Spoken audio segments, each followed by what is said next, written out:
So can we have the message of Professor Abhijit Banerjee, please now?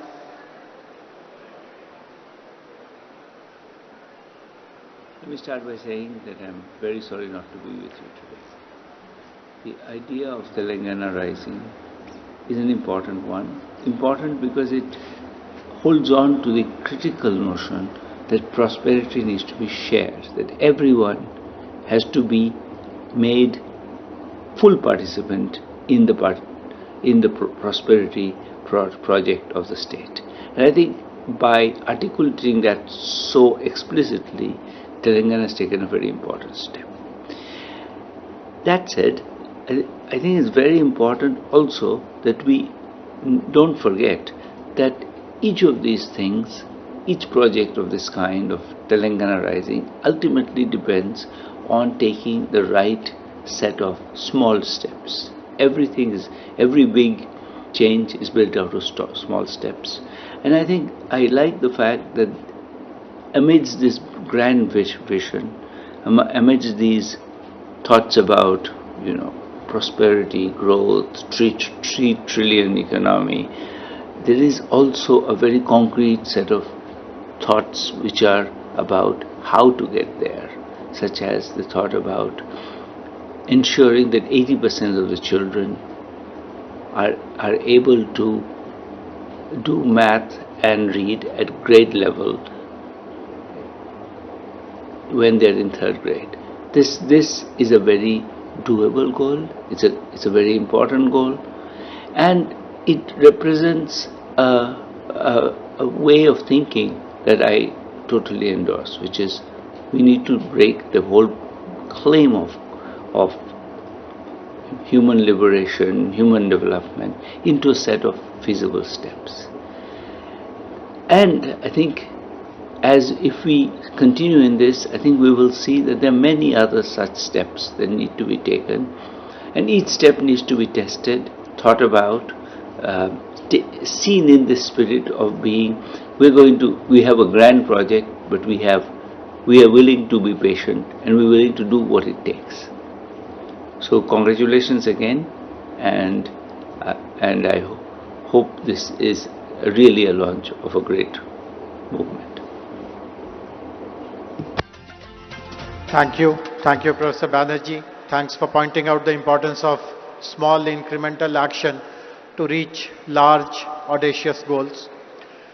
We have a special guest amongst us, Honorable Deputy Chief Minister of Karnataka, Shri D.K. Shivkumar Garu. I now kindly request you, sir, to deliver your speech, please.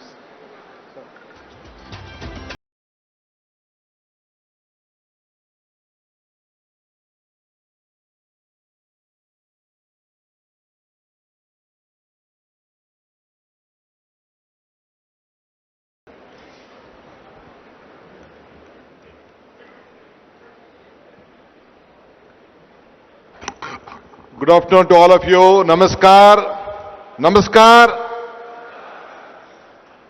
I hope all of you are not sleeping. My Chief Minister is not here. I think he will come within few minutes. Mr. Revanth Reddy Garu.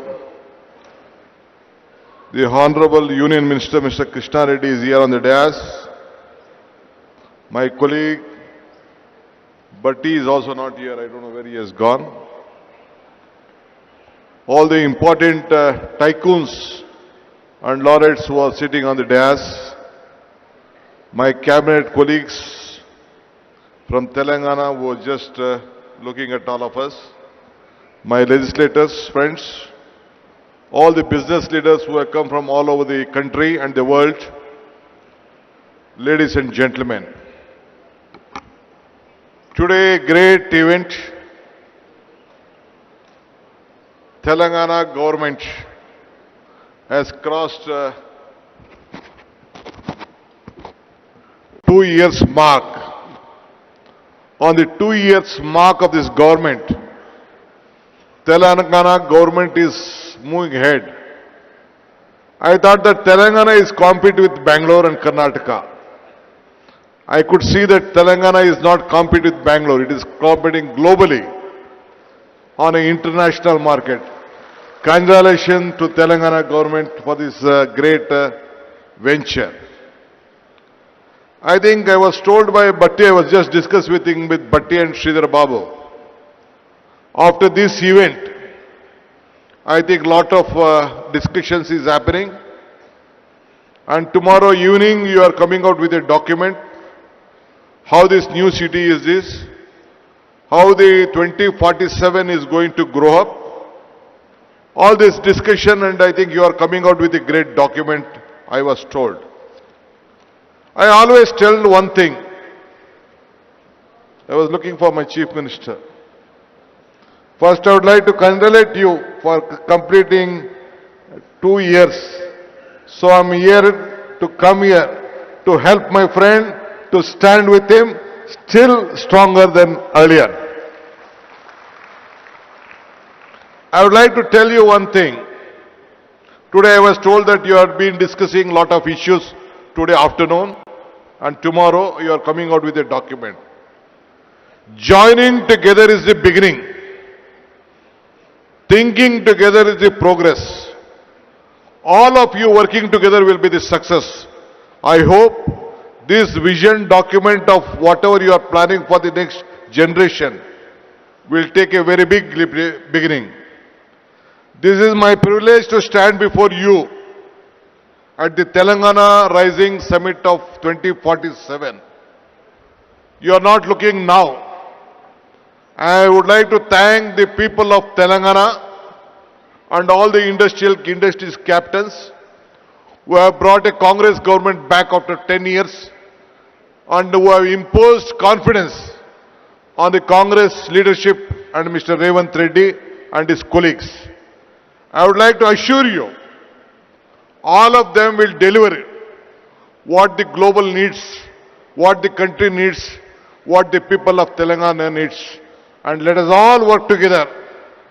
So my friend, as he extended his invitation through Mr. Sridhar Babu, though I had an assembly session in Belgaum, I decided I must come today, strengthen the support. It is not only Telangana, the entire South stands with him for the progress of this country to match the world. Today I am not only here as a Deputy Chief Minister of Karnataka, but as a proud voice for beating the South. India rises tallest when the South serves. One thing I could see, the vision what you are having, it is a global vision which you are thinking of. I know that Telangana is a small state, not as Bangalore, as Karnataka. In Bangalore, our exports are, IT exports are about 40%, 43% of the India. You may, Telangana may be a little bit less, but the vision what you are thinking is with greater, and all you have to support that. That is why I am genuinely glad here at the Telangana Rising Summit, because when we talk about India's technology story, it is impossible to tell the story without speaking about Bangalore and Hyderabad together. So let us all join together. Now people have tried to frame Bangalore and Hyderabad as the competitors. But truth is more powerful. We are not the competitors. We support each other. We to grow each other and build better India and the entire world. We know that one day I think I met Ratan Tata when I wanted to ask him to request to start for the international airport at Bangalore. He said me one thing, DK, if you want to walk fast, walk alone. If you want to walk far, walk together. So let us all walk together and make these two twin cities to make greater. Today Southern India is not just about the fifth Indian population. It already contributes 30 to 31% of the national GDP that is projected to rise 40 to 45% of the 2023. Bangalore is also a living testament to the power of vision. If I want to discuss on Bangalore, you feel that I would like to compete. I would like not to discuss much of Bangalore because you know that California has 13 lakh engineers working there. But as far as Bangalore is concerned, we have 25 lakh engineers working at Bangalore. So it is a very great city. So even Telangana, the Hyderabad, has a very big potential. So both of us will work together. This is a city. I want to come out with various statistics what Karnataka and Telangana has. But various leaders, Mr. Sridhar Babu also has explained. But one thing I would like to assure you, a big transparency model has been working out here. You have a great global capacity center as in Bangalore. And as Madam also spoke about the healthcare, let us all work together. Though even Karnataka and Telangana, earlier part of Andhra has very number of talent pool here in every sector, either in the healthcare or education or technology. You have a very good big asset which can be created. The human resources what we have in the southern, the entire world, no other state or the country can compete with India, and we are the setting example for that. So I am very happy. Great leaders from all over the world have come here, imposing confidence on this state, especially on Telangana. Though it is a small state, you have very good, great talent pool here with knowledge power, and the vision of Telangana government, whatever you have. Earlier also 10 years back, under the Congress regime of government, you have given a great vision which has built up, which has marked on the national capital along with us. I would like to assure you, under the leadership of Mr. Revanth Reddy and his team of ministers and the officers, they will work together to see that this Telangana will be a global mark, and we will stand, and Karnataka government also stand supported with them. Let us all work together, make all of you proud. Once again, I would like to thank all the investors who have come here. You should have confidence in us. We will deliver you at your whatever you want. Development is not, I would like to tell you, development is not only a magic. It is a planning, hard work and honesty. And we are committed to this, and my Chief Minister and his team will deliver that. Every project is a beginning for the people. Every decision will make and must help for the next generation. This is not our responsibility. Here we are not here to compete for each other with the past, but we have to create for the better future. Development is not an idea, it is a mission and a vision, and our government is committed for that. Anyway, I would like to thank all of you for supporting this government. Let us all join once again to make Revanth Reddy and his government strong. Thank you once again. I hope even the central government, the union minister is here. We expect more support to grow better for India's future. Thank you. Namaskar. Once again, let me meet once again to discuss various other issues for the better Telangana. Thank you. Thank you very much, sir, for your offer of cooperation between Bangalore and Hyderabad, between Karnataka and Telangana. I now request Honorable Deputy Chief Minister, Minister for Finance, Planning and Energy, Government of Telangana, Shri Bhakti Garu, to kindly deliver his address, please.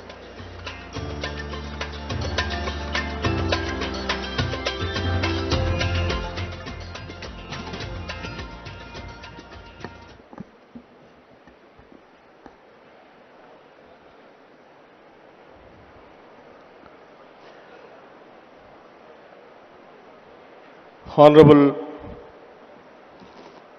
Chief Minister Sri A. Revanth Reddy Garu, Honorable Union Minister for Mines Sri Kishan Reddy Garu,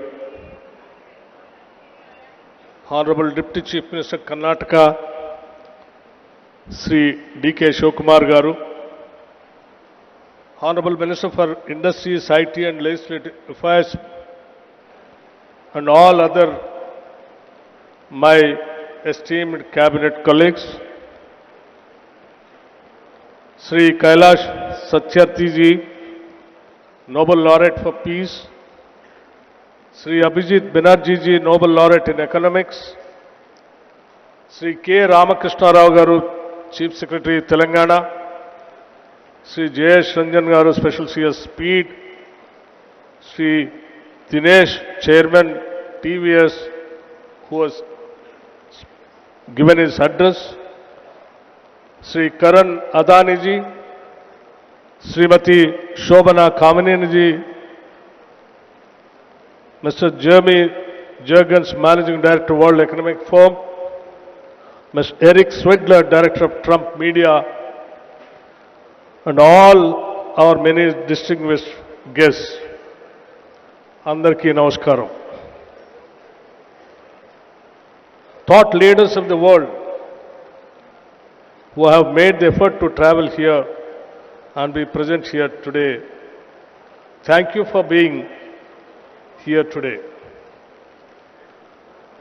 In fact, it's not every day that a Deputy Chief Minister walks into a summit where Nobel laureates, global CEOs, and national leaders are all present, and wonders if he should have brought a pen, not a notebook, instead of a speech.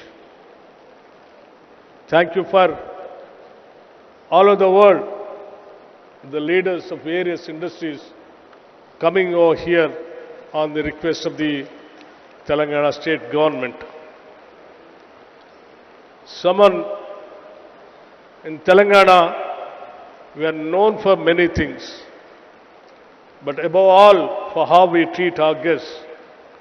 We are a people who don't just welcome you with a smile, but wait for an excuse to serve you piping hot biryani, kurbani ka meeta, and snacks that linger on your palate and in your memory. That some spirit is what brings us here today. A warm, open invitation to the world to be a part of something big, something bold, something new.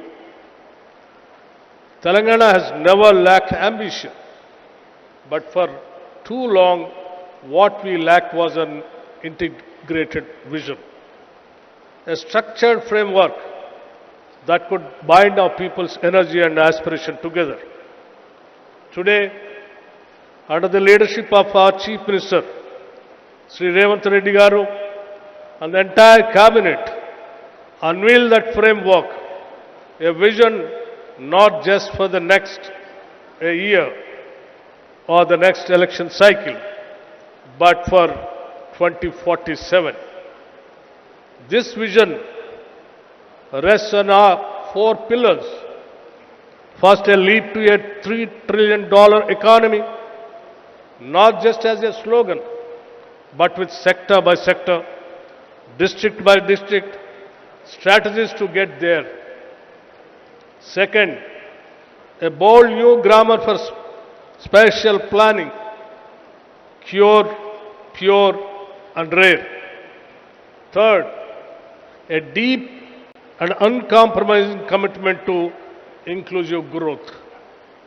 Fourth, a fierce and forward-looking embrace of sustainability. Let me touch one each.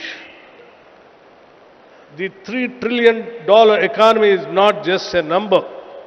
It is the power to transform Telangana's reality, to fund every school, every innovation, every green initiative that our future demands. It is a bold bet on capital, yes, but also on creativity, capability, and courage. Our spatial vision, the cure, pure, rare model, reimagines how we build and grow. Cure, the core urban region economy, is Hyderabad at its most dynamic, where artificial intelligentsia, aerospace, genomics, and the industries of the future thrive. Pure, the peri-urban region economy, is the industrial and logistical powerhouse that surrounds it, where goods are made, moved and scaled. Rare, the rural agriculture regional economy is our farmland, our forests, our green lungs, transformed into engines of agri-entrepreneurship, ecotourism and carbon stewardship. Together, these three zones stitch together every part of Telangana into a common growth story. Cure innovates, Pure delivers, and Rare sustains. On inclusion, our approach is unambiguous. From Mahila Shakti to Right Bharosa to Young India residential schools, we are not offering charity, we are building quality, equity. This growth will leave no one behind in the society.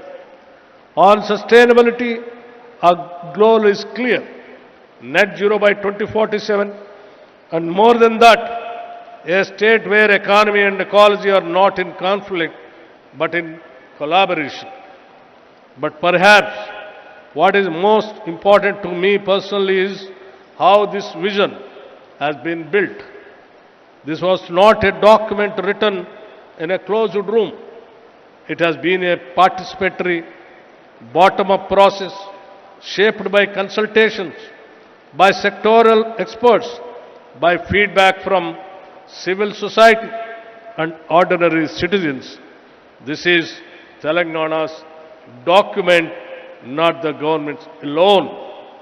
And it is a living, a dynamic document. We are also exploring new ways to inspire, one of which is symbolically naming roads, infrastructure and public assets after the institutions and companies that have shaped Telangana's development story.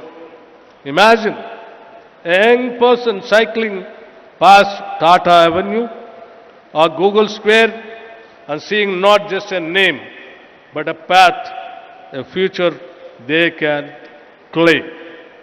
Let me end with a personal reflection. I have seen the schedule. If I could, I would every single session attend, because from circular economy to green bonds, from affordable housing to frontier tech, every corner of this summit glows with insight. And like I warned you earlier, if you see me in your panel with too many questions, please forgive me. To all our guests, thank you very much for coming all the way. You lend us your presence, your stature and your confidence. To our youth, this vision is yours more than it is ours. And to all of Telangana, this is not just a blueprint, it is a promise. Jai Telangana and Jai Hind. Thank you very much.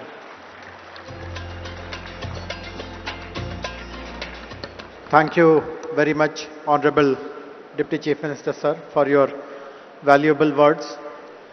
I am now honored to invite Honorable Union Minister for Coal and Mines and the Member of Parliament from Secunderabad, Shri G. Kishan Reddy Garu, to kindly deliver his address.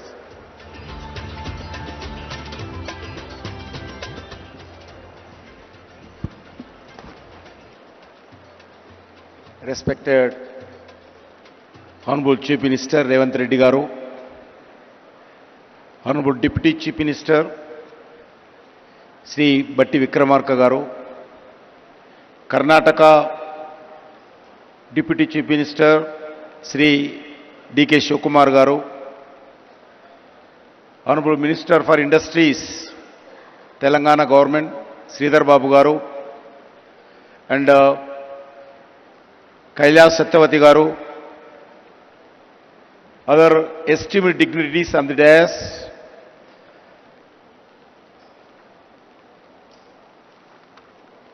all the other ministers of Telangana government, MPs, MLAs, MLCs, elected representatives, delegates from across the world, captains of the industry, innovators and entrepreneurs, academicians, experts, all the officers of different departments of Telangana, friends from the media, guests from the India and across the world.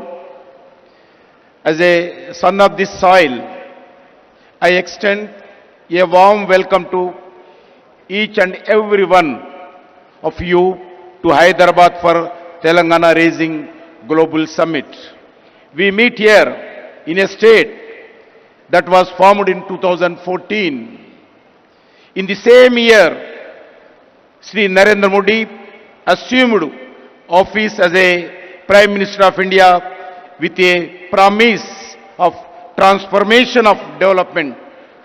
Today, India has emerged a strong nation to become one of the most dynamic economies of the world. Friends, in 1998, former Prime Minister Sri Atal Bihari Vajpayee ji inaugurated high-tech city in Hyderabad for one of the Asia's most dynamic technology innovation. Today, Hyderabad is not just a state capital. It is one of the India's strongest economy pillar. As an innovation corridor that today powers the global digital economy, as a IT hub, as a pharmaceutical capital, emerging as the vaccine capital and a pharmacy of the world. The defense research and manufacturing hub, as an aerospace technology center, key health hub, India, it is therefore our collectivity responsibility to protect and promote the brand image of Hyderabad and build its future. Friends, Honorable Prime Minister Sri Narendra Modi often talks about his goal of Vikasit Bharat by 2047, a developed India across all sphere of life. A Vikasit Bharat is possible only when all the states play a meaningful role in this transformation journey of development through twin mantras, cooperative federalism and competitive federalism. States must compete to attract industry, talent, startups and global capital. Such a healthy competition raises standards, accelerates reforms and ensure better outcomes for citizens. The results of the approach are visible across every major national indicator. India received US $748 million in foreign direct investment, 143 increase last one decade. This is largely because of reform-oriented policies of Union government and the unwavering commitment to reforms, transparency, accountability, corruption-free ecosystem and easy of doing business. Today, the global industry consider India not merely a best destination for investment, but also as the safest nation. Further, exports surged from US $824 billion in 2024-25. 75% of the increase last decade. Under the Make in India, India became the world second largest mobile manufacturer. India defense exports increased 34-fold. India infrastructure extension plan has been remarkable. National highways grow 146,206 kilometers. There is a 60% raise last decade. Operational airports more than doubled. Airports in India 74 to 160 last one decade. Railway capital investments increased from 3.6 to 17 lakh crore. Last one decade, metro rail network grow 248 kilometers to 1013 kilometers in 2025, making India the third largest metro network in the globally. In the last decade, over 25 crore of Indian have moved out of the multi-dimensional property. Recently,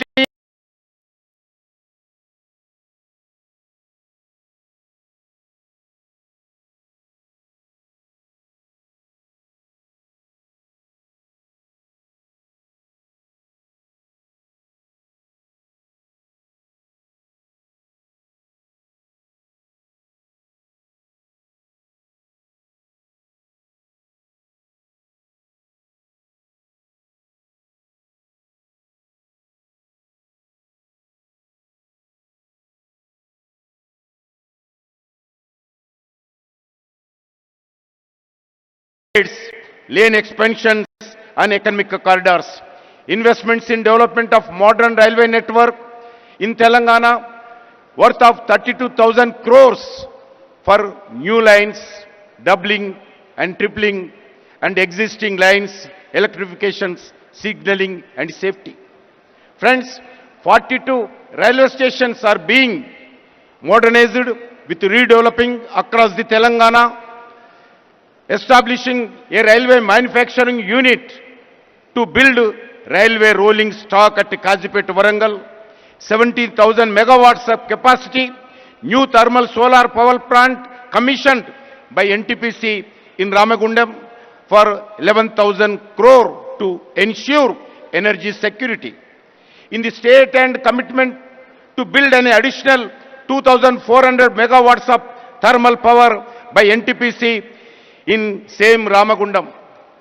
The PM Mitra Mega Textile Park in Varangal with a potential employment of more than 1 lakh, developing Jairabad Industrial Corridor as a smart integrated industrial city for more than 2,300 crores budget.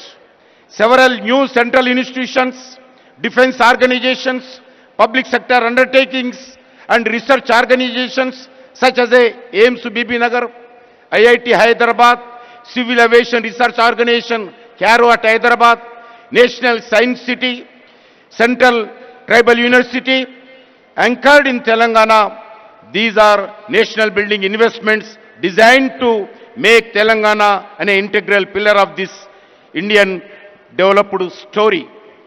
Friends, today India stands as a world fourth largest economy in the ready to achieve the third spot. Today, India have a strong security environment and internal stability under able leadership of Sri Narendra Modi ji, Government of India fully committed to working with the Government of Telangana in this developed journey.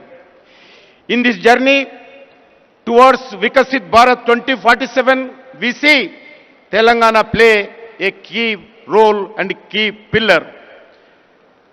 I thank the Government of Telangana for having this one of the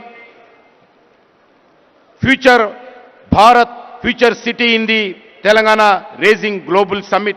I am confident that the global goal to outcomes envisaged for the Telangana Rising Global Summit will achieve. I strongly believe that the summit will be send a message to the world that Hyderabad and Telangana develop, then India will also see tremendous rise. With these words, I would like to welcome and all delegates, thank to all the participants of the Telangana Raising Global Summit. Thank you once again. Jai Telangana, Jai Hind, Bharat Mata ki Jai. Thank you very much, sir, for gracing this occasion. Before I invite Honorable Chief Minister, sir, I would like to make some important announcement for all the delegates and guests. After the closure of the opening ceremony here, I draw your attention to two other important activities which will be happening for the rest of the day. On the right hand side to this hall are three rooms called Hall 2, 3 and 4. This is Hall 1. As soon as the opening ceremony gets over, we will be having sessions on important themes which have been covered in detail in our vision document. In Hall 1 right here, we will be discussing a very important topic of how Telangana becomes a net zero economy. In Hall 2, we will be discussing green mobility, that is zero emission vehicles. In Hall 3, a very, very important topic of artificial intelligence, frontier technology and semiconductors. And in Hall 4, we'll be speaking on how Telangana can develop into a global education hub. All the concerned ministers, special chief secretaries, head of the departments, the entire government machinery related to that sector will be available in those sessions. And of course there'll be lots of very eminent speakers. You are free to participate in any of the sessions to your liking. And this is the first round of the sessions. We will have 3 more rounds till 7:30 p.m. So please look out for the program and please participate in as many sessions as you can. I still remember what Honorable Deputy CM of Telangana mentioned, that if it was possible, he would have liked to participate in all the sessions. And that is how they have been designed, with so much of thought and application and richness.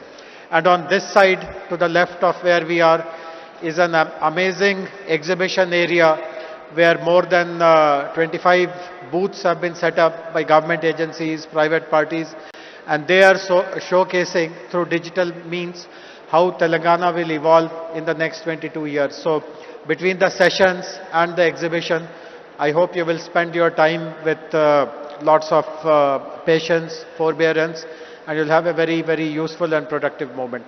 And now it is my honor to request Honorable Chief Minister of Telangana, who has guided us at every step in the entire process of developing Telangana Rising Vision Document 2047, to kindly address all of us.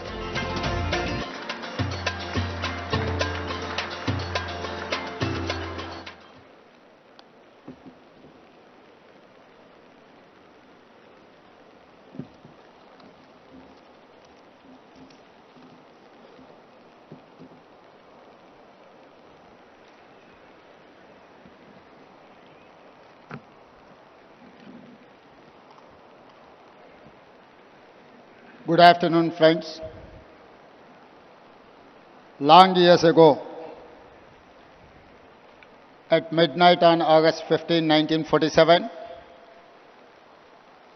when India achieved independence, our founding fathers made a tryst with destiny. When such a great time came to meet promises and build a great country, our leaders decided to constitute an assembly to discuss, to deliberate, to debate the future of India.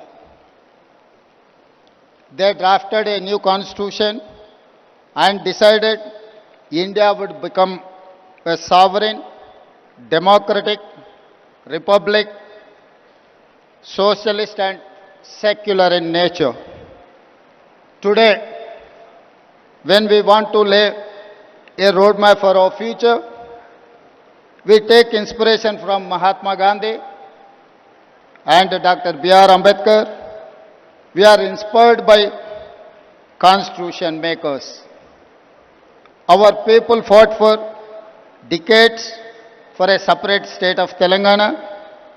In 2014, under the leadership of Srimati Sonia Gandhi and Prime Minister of Dr. Manmohan Singh, we achieved our dreams. Telangana became India's youngest state. After 10 years, we are now trying to become India's most developed state and one of the best in the world. Following the Indian model of constitution making, we decided to deliberate upon our future. We asked experts to tell us what we can achieve by 2047, when India will celebrate its 100 years of independence. This is how the dream of Telangana Rising 2047 was born. In our Telangana culture, when we wanted to do something great, it is important to take blessings from our gods. Then we asked support of our people who told us their expectations, their dreams. Then we took help from our officers. Then we asked help from experts in central government, then Indian School of Business, and finally Niti Aayog. My thanks to all of them for helping create this vision document. Today, as we begin our global summit, we feel fortunate that leaders from all sectors have come here. Business, corporates, policy, diplomats, government and experts. Today and tomorrow, we will keenly listen to all your ideas and feedback.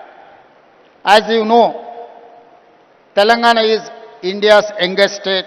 It is full of exciting opportunities. Let me share the vision in brief.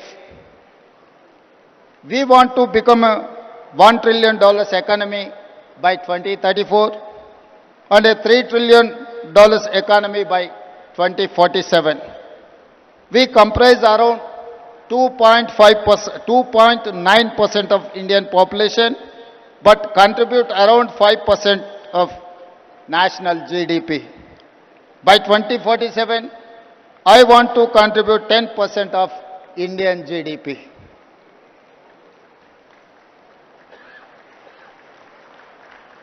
Our strategy to make Telangana India's first and only state to be divided into 3 clear zones for service, manufacturing, agriculture. We call it Cure, Pure and Rare. Core urban region economy, that is called Cure. Peri-urban region economy is called Pure. Rural agriculture region economy is called Rare. Let me mention the example of Guangdong province in China. Guangdong's economy is the largest for any province in China. In 20 plus years, they have achieved the highest investments and growth in the world. We want to replicate the same model in Telangana. We wanted to replicate Guangdong model. My state has taken inspiration from China, Japan, Germany, South Korea and Singapore. Now we are getting ready to compete with them. We have also invited them to collaborate, invest and support us in the Telangana rising journey. The vision may look hard, but we can do it. I tell my team, if it is difficult, let us do it immediately. If you think it is impossible, I will give you more time as deadline. Today, I am more confident than yesterday. Yesterday was a dream, a plan. Today, all of you have joined us. I see you as a partners and stakeholders in the journey. With your support, we can achieve all our goals. I want to conclude by saying Telangana rising is unstoppable. Come, join the rise. Thank you. Jai Telangana, Jai Bharat.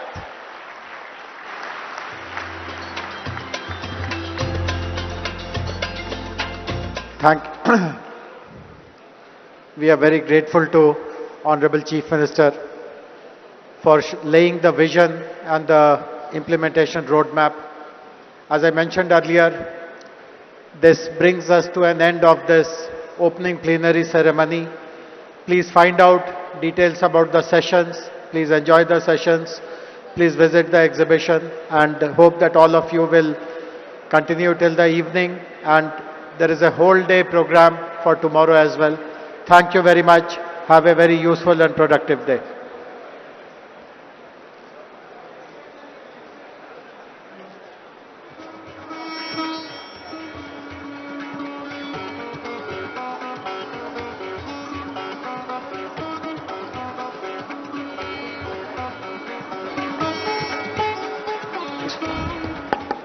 Thanks to one and all.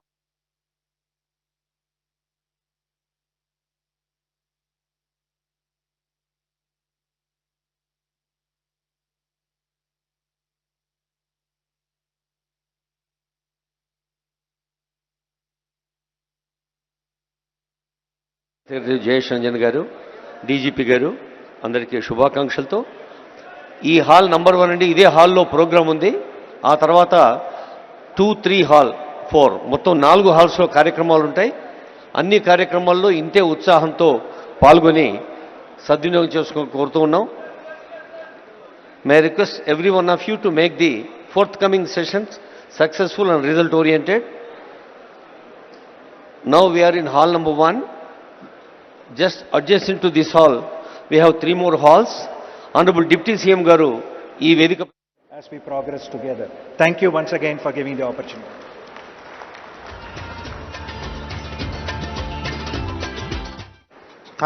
Thank you very much, Mr. Dinesh.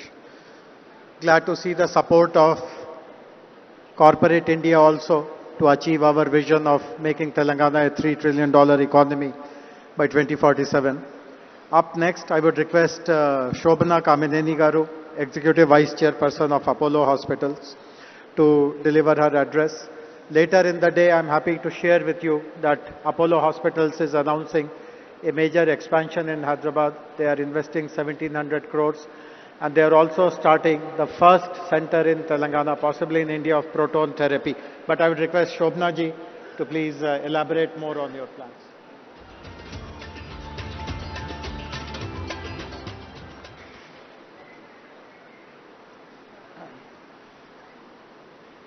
Good afternoon to all of you. Namaskaram. Welcome actually to a state that I live in and I completely love. Honorable Chief Minister Revanth Reddy Garu, our Deputy Chief Minister Bhakti Garu, D.K. Shivkumar, the Deputy Chief Minister of Karnataka, Mr. Sridhar Babu, and all the honorable ministers here, our members of Parliament, members of this Assembly, and our one of the chief guests here, who is also a Nobel laureate, Mr. Satyarthi, distinguished IAS, our Chief Secretary here, and Mr. Jayesh Ranjan, IAS, all of you in the audience, my fellow industrialists. I see a lot of friends here.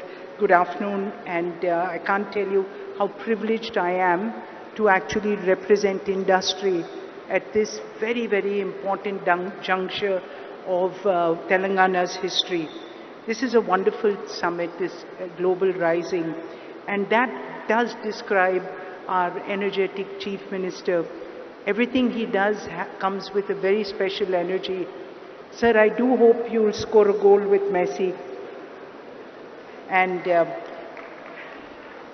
so I think that, what we have to really, as industry, we do expect a great environment, but we also want to enable, and that is what we did 38 years ago when we came and built our second hospital here. It was not, it was given to a piece of land, among rocks, and that turned out to be Jubilee Hills. So I think infrastructure provided by the government, infrastructure that we as industrialists provide. I know Mr. G.M. Rao Garu, your airport has enabled so much of industry to come here and to actually be proactive in this state. So I speak from the industry perspective that while we do appreciate the amount that great governments do for us, but we will partner you to do even more, sir. And I think the fact that every year from when we came into Hyderabad 38 years ago, we continue to invest in this state. Just to give you a few figures, 25% of all medicines distributed in Telangana are from an Apollo company. Almost 25% of people in Telangana, of people in Hyderabad actually use Apollo Pharmacy continuously. And more than that, the hospital, we're doubling down. We have here a medical college which is number 3 among private medical colleges in the country. And more than that, when our chairman created this medical city, at that time when they gave us this land, we said this is where we will build India's finest medical university. I think I'll use this.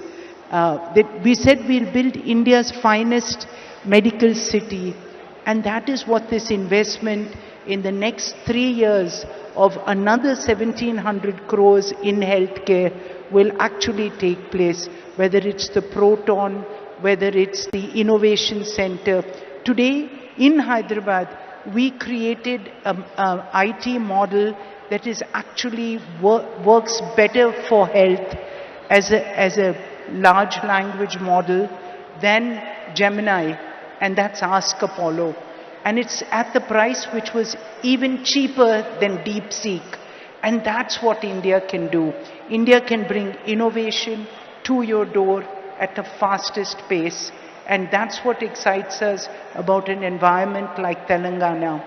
So speaking on a larger perspective of the pharma, 1/3 of India's pharmaceutical companies are situated in Telangana. And India exports 1/3 of the world's vaccines again from Telangana. And this is because again of the infrastructure that was created, of great companies that came up because there was infrastructure like the National Institute of Nutrition, IDPL, and many other organizations of learning and of government industry. So this is the support, and this is how we work hand in hand. Take the Genome Valley. I think this is a wonderful example of what Telangana has been able to do. And for that, again, sir, we can tell you that we have the largest biobank in Asia sitting here in Apollo hospitals, and this is where the strength comes, so when innovation takes off. So I just want to conclude by saying that, to all of you here, we do believe in this state's vision. And the fact that you've brought us, many people say that, Karan in fact was saying, Hyderabad has wonderful convention centers, why did we come here? And I think the real point here was because we need to show people that all around Hyderabad, innovation will take place, vision will take place, and for this hungry youth of people in Hyderabad, people in Telangana, people around India, and for Vikshit Bharat, this is where you will come. And I think this city will probably be one of the fastest growing with your vision. Congratulations again, and we are so proud to be a part of your vision and your growth. Thank you all again.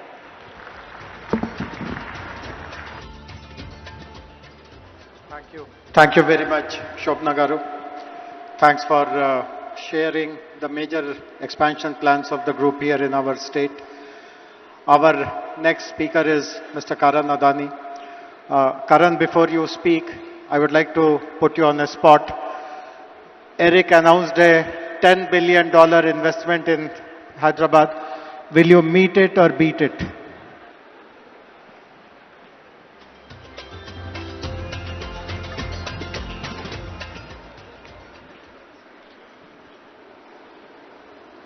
Honorable Chief Minister, Shri Revanth Reddy Garu, respected ministers on the dais, distinguished guests, partners and friends. It is an absolute privilege to join you at the Global Telangana Rising Summit, a platform that reflects the ambition and confidence with which Telangana is shaping its future. Under the leadership of the Honorable Chief Minister, Telangana is experiencing a clarity of vision and purpose that is rare in Indian public life.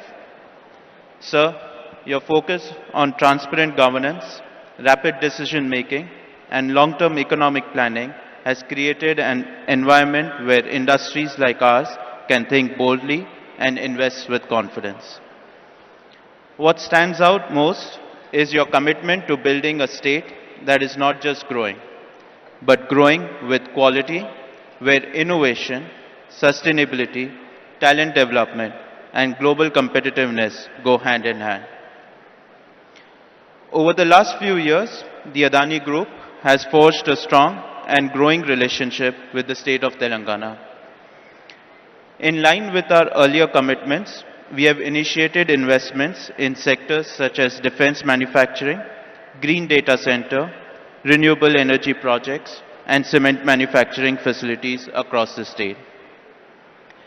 With a goal of Atmanirbhar Bharat, the Adani Group has developed a leading defense and aerospace park in Hyderabad. This state-of-the-art facility is the first UAV manufacturing facility in the country where long-endurance UAVs are manufactured. The UAVs manufactured in these facilities is supplied to both the Indian Armed Forces and also cater to the global market. Today, it provides direct employment to more than 1,500 youths and support many more livelihoods through its wider ecosystem. In the area of digital infrastructure, the Adani Group is setting up a 48 megawatt green data center in Telangana with an investment of 2,500 crores. This facility will be at the forefront of cutting-edge AI, cloud technology, and high-performance computing, and will play a crucial role in meeting the needs of rapidly digitizing India. In the last few years, Telangana has witnessed tremendous growth in capital infrastructure and logistics infrastructure. The Adani Group has played an important role in building roads infrastructure that connects different parts of the state, making logistics more efficient and positioning Telangana at the forefront of logistics gateway. With a total investment of 4,000 crores in road infrastructure, the Adani Group has built over 100 kilometers of highways connecting key districts such as Mancherial, Suryapet, Kodad and Khammam. To support Telangana's rapid infrastructure growth, Adani Cement has invested over 2,000 crores to establish state-of-the-art cement manufacturing facilities at Ganeshpad, Tandur, Devapur with a combined capacity of 7 million tons per annum. In total, the group has so far invested nearly 10,000 crores in the last 3 years in building state infrastructure and manufacturing facilities and has contributed to employment generation of more than 7,000 people. As I close, I would once again like to express my sincere gratitude to Honorable Chief Minister, Shri Revanth Reddy ji, and the Government of Telangana for the visionary leadership and unwavering support. And we look forward to doing many more projects in the state. Thank you. Jai Hind.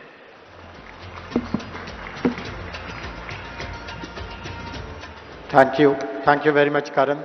Very happy to know that you are setting up a large capacity data center which will support our artificial intelligence plans and manufacturing units as well as plans for renewable energy also. As I had mentioned at the beginning, there are two Nobel laureates who are addressing us. We heard a while ago the very inspiring address by Sri Kailash Satyarthi ji. The other Nobel laureate who will address us now is joining us from Massachusetts in Boston, from Cambridge actually, Professor Abhijit Banerjee, Nobel laureate in economics.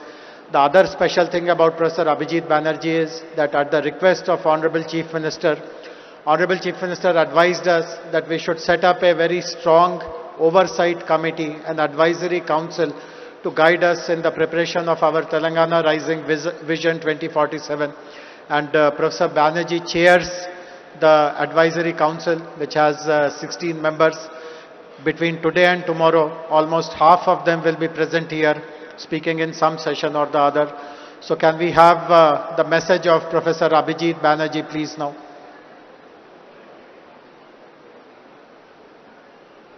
Let me start by saying that I'm very sorry not to be with you today. The idea of Telangana Rising is an important one. Important because it holds on to the critical notion that prosperity needs to be shared, that everyone has to be made full participant in the prosperity project of the state. And I think by articulating that so explicitly, Telangana has taken a very important step. That said, I think it's very important also that we don't forget that each of these things, each project of this kind of Telangana Rising ultimately depends on taking the right set of small steps. Every big change is built out of small steps. And I think I like the fact that amidst this grand vision, amidst these thoughts about, prosperity, growth, 3 trillion economy, there is also a very concrete set of thoughts which are about how to get there, such as the thought about ensuring that 80% of the children are able to do math and read at grade level when they're in 3rd grade. This is a very doable goal. It's a very important goal, and it represents a way of thinking that I totally endorse, which is we need to break the whole claim of human liberation, human development into a set of feasible steps. And I think as if we continue in this, I think we will see that there are many other such steps that need to be taken, and each step needs to be tested, thought about, seen in the spirit of being, we have a grand project, but we are willing to be patient and we're willing to do what it takes. So congratulations again, and I hope this is really a launch of a great movement. Thank you, Professor Banerjee. Thanks for pointing out the importance of small incremental action to reach large, audacious goals. We have a special guest amongst us, Honorable Deputy Chief Minister of Karnataka, Shri D.K. Shivkumar Garu. I now kindly request you, sir, to deliver your speech, please.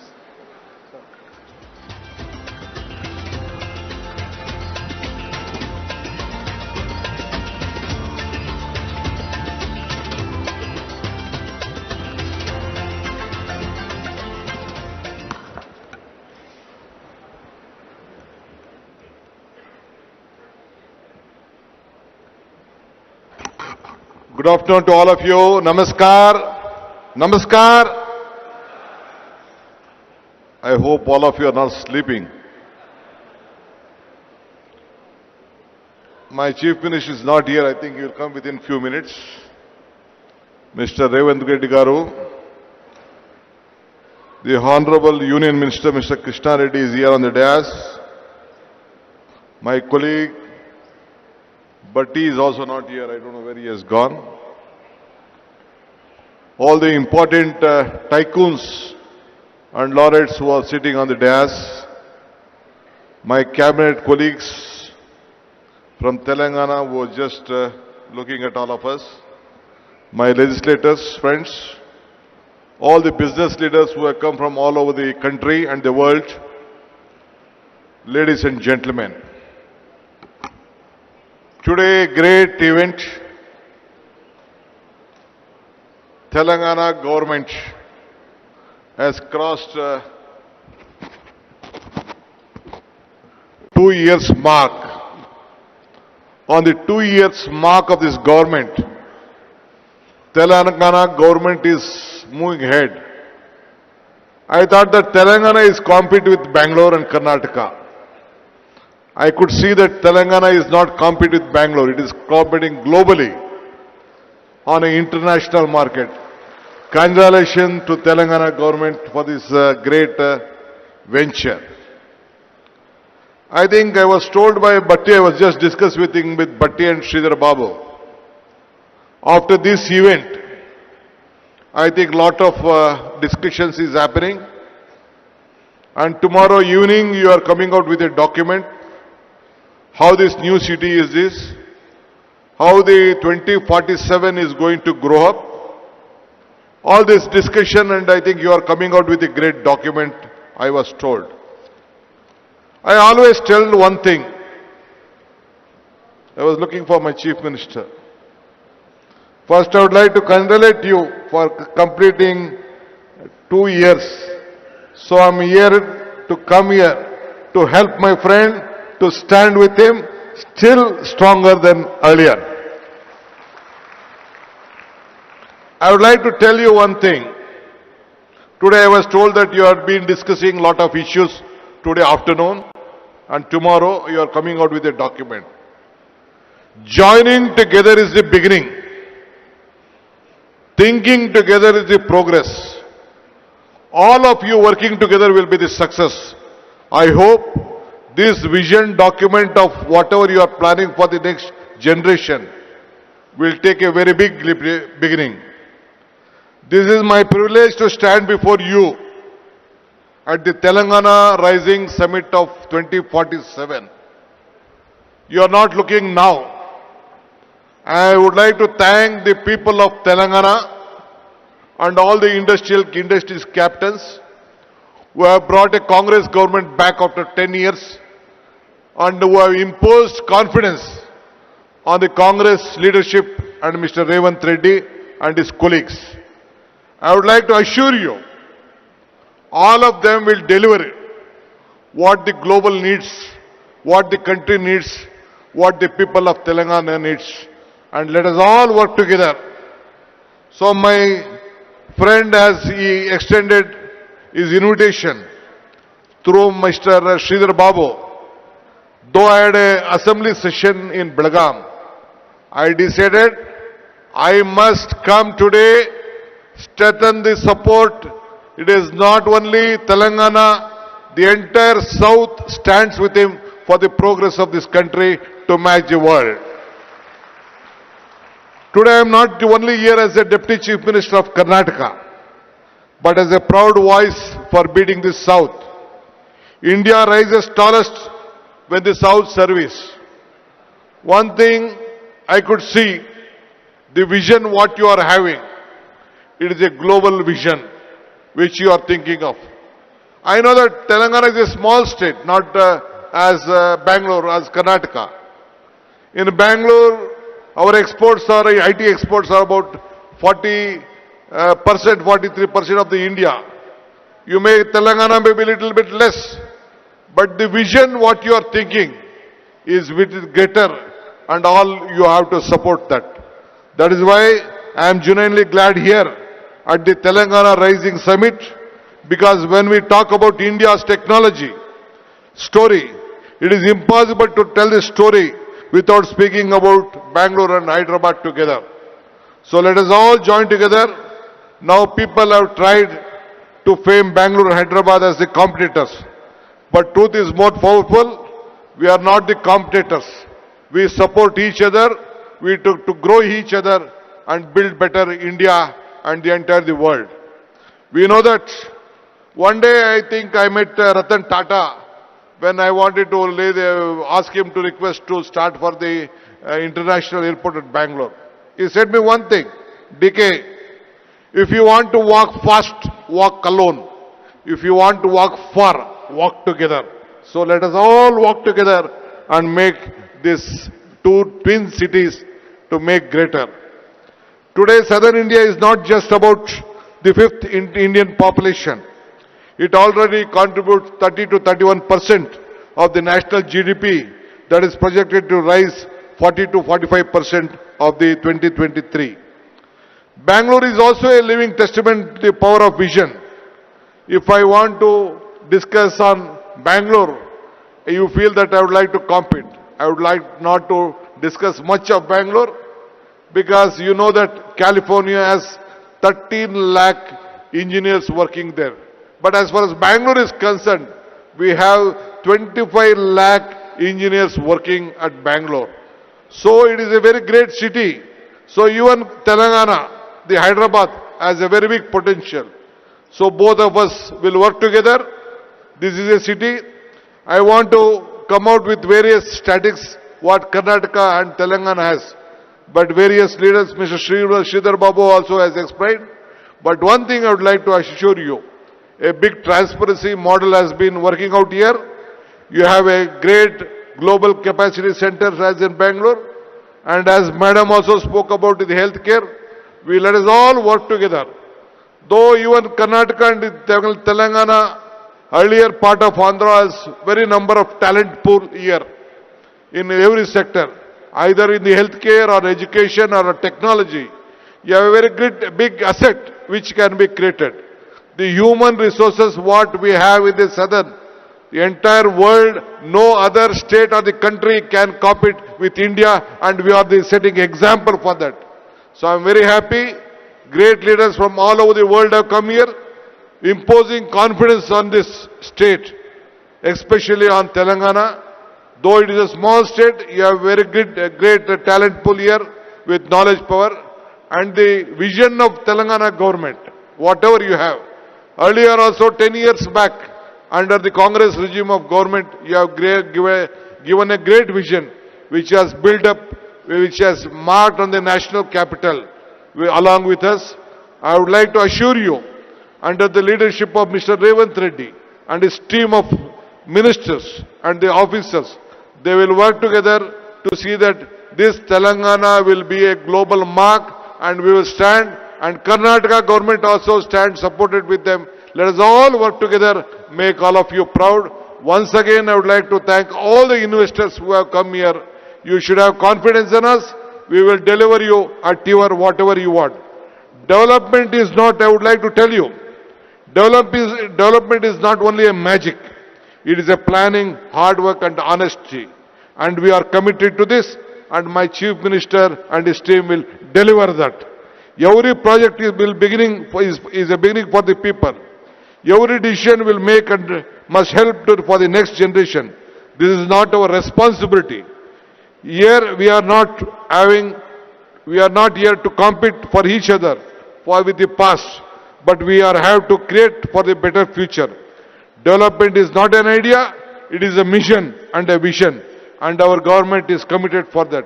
Anyway, I would like to thank all of you for supporting this government. Let us all join once again to make Revanth Reddy and his government strong. Thank you once again. I hope even the central government, the union minister is here. We expect more support to grow better for India's future. Thank you. Namaskar. Once again, let me meet once again to discuss various other issues for the better Telangana. Thank you. Thank you very much, sir, for your offer of cooperation between Bangalore and Hyderabad, between Karnataka and Telangana. I now request Honorable Deputy Chief Minister, Minister for Finance, Planning and Energy, Government of Telangana, Shri Bhakti Garu, to kindly deliver his address, please.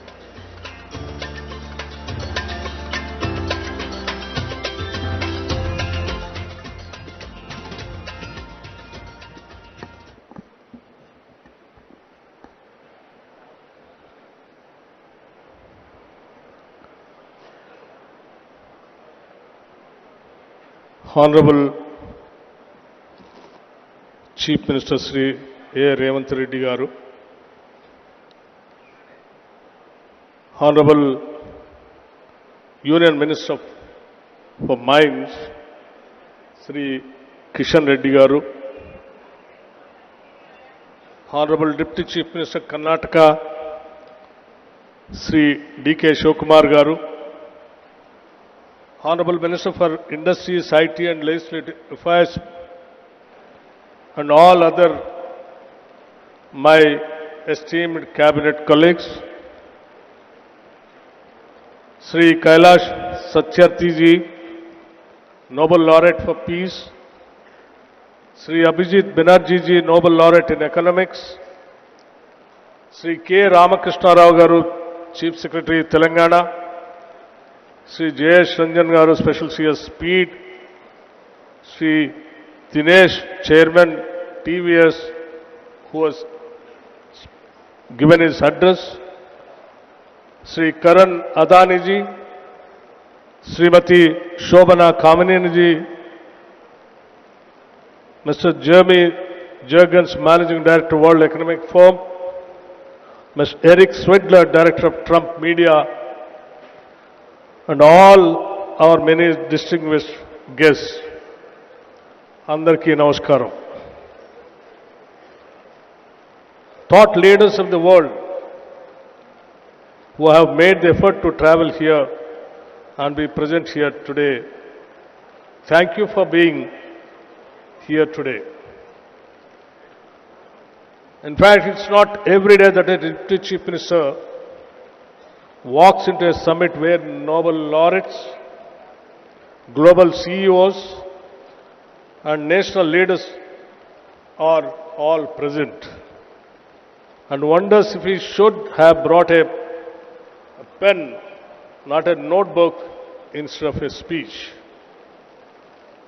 Thank you for all over the world, the leaders of various industries coming over here on the request of the Telangana state government. Someone in Telangana, we are known for many things, but above all for how we treat our guests. We are a people who don't just welcome you with a smile, but wait for an excuse to serve you piping hot biryani, kurbani ka meeta, and snacks that linger on your palate and in your memory. That some spirit is what brings us here today. A warm, open invitation to the world to be a part of something big, something bold, something new. Telangana has never lacked ambition, but for too long what we lacked was an integrated vision, a structured framework that could bind our people's energy and aspiration together. Today, under the leadership of our Chief Minister, Sri Revanth Reddy Garu, and the entire cabinet, unveil that framework, a vision not just for the next year or the next election cycle, but for 2047. This vision rests on our four pillars. First, a leap to a $3 trillion economy, not just as a slogan, but with sector by sector, district by district, strategies to get there. Second, a bold new grammar for spatial planning, cure, pure, and rare. Third, a deep and uncompromising commitment to inclusive growth. Fourth, a fierce and forward-looking embrace of sustainability. Let me touch one each. The $3 trillion economy is not just a number. It is the power to transform Telangana's reality, to fund every school, every innovation, every green initiative that our future demands. It is a bold bet on capital, yes, but also on creativity, capability, and courage. Our spatial vision, the cure, pure, rare model, reimagines how we build and grow. Cure the core urban region. It determines industrialization, job creation, agriculture prosperity, mobility, and quality of life. That is why Telangana has placed energy transition and climate action at the very core of its development strategy. We have already taken bold steps toward a cleaner tomorrow, a decisive shift toward 100% clean mobility source. Hyderabad's ambition to host India's largest e-bus fleet by 2030 source.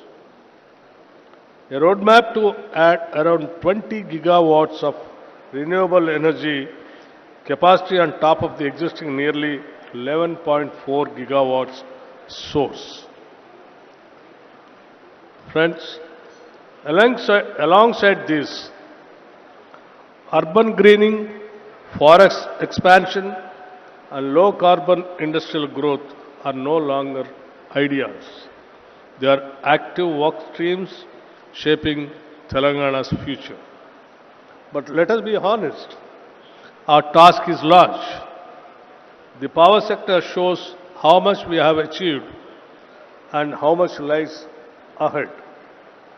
Telangana has today ensured round-the-clock supply, more than doubled contracted capacity, and emerged among the leading states in per capita power consumption. Looking forward, power demand could exceed 1.39 lakh megawatts and about 780 terawatt hours by 2047 if we meet our growth and industrialization targets.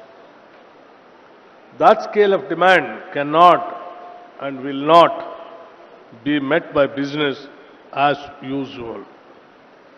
We will need more renewables, more storage, flexible thermal capacity, a stronger transmission backbone, a digital grids, resilient urban distribution system, and a financial ecosystem that can enable all of this.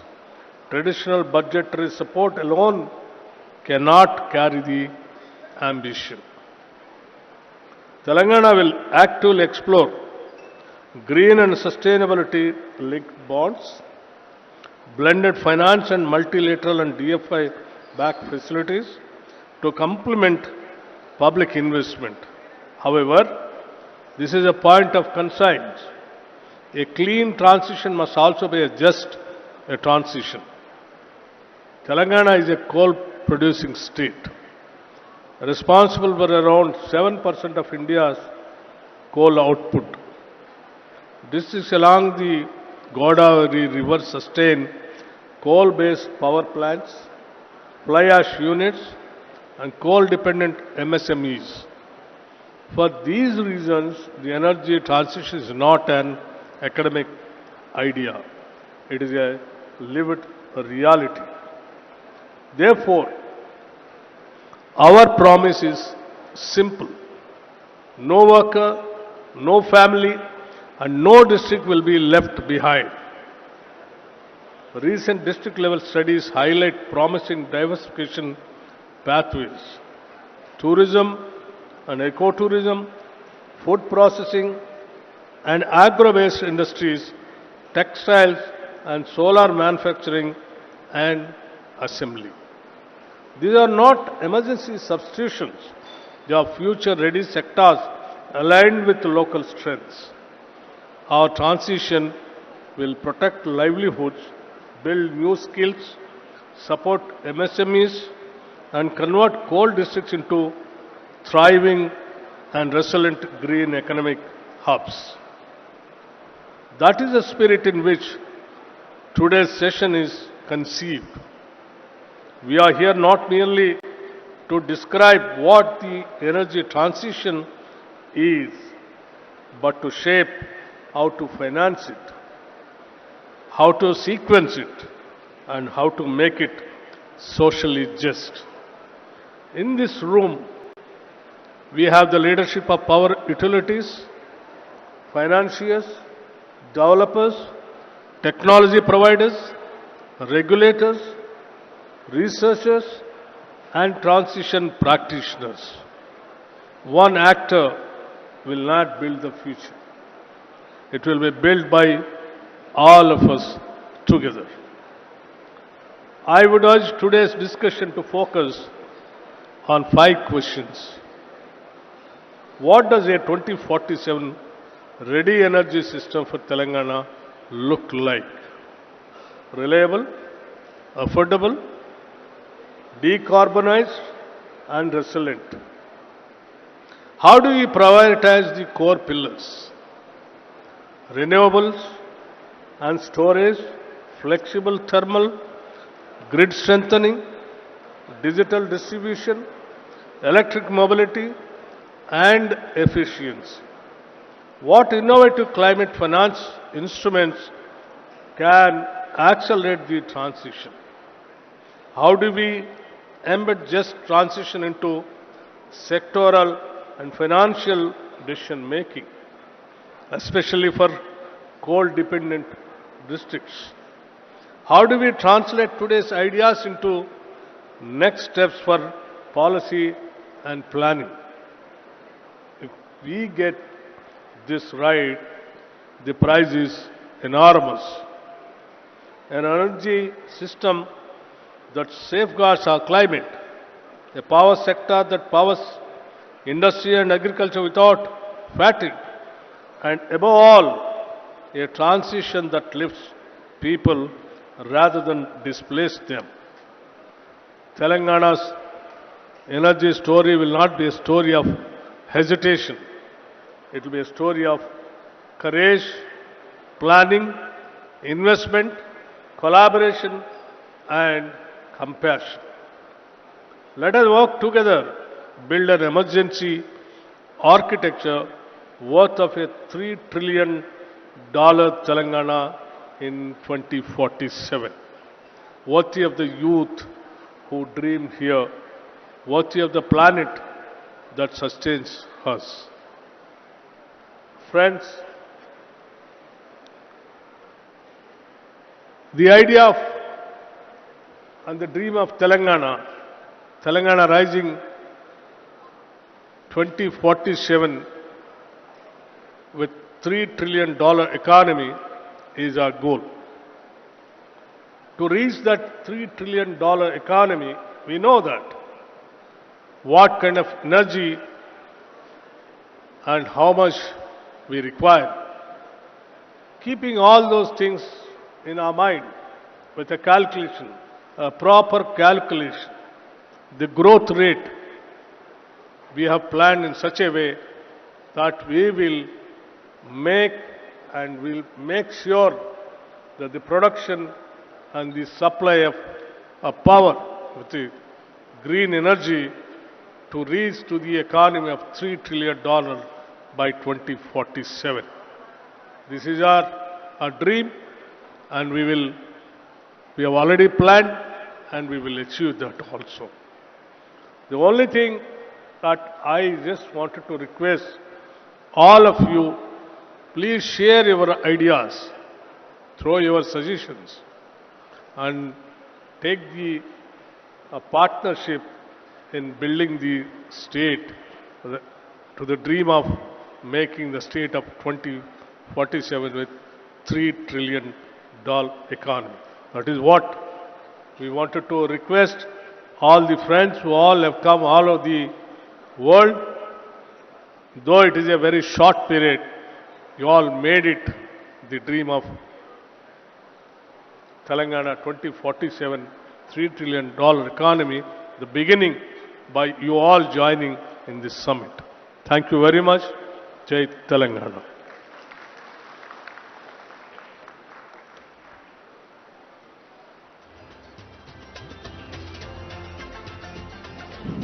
Thank you, sir.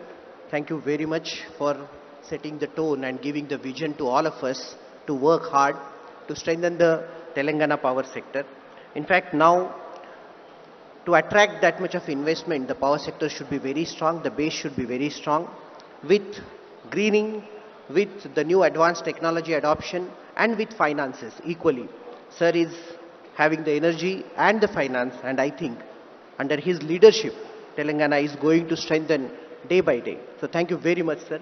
Now I request Naveen Mittal, sir, IAS, Principal Secretary, Energy Department, to moderate the session. Over to you, sir. Sir, just please, I request all of you to please sit and please take your seats for this session. Wonderful session is going to begin. Thank you. I request all the people who are there on the left side of the dais to please sit. Please take your chairs. Please take your chairs.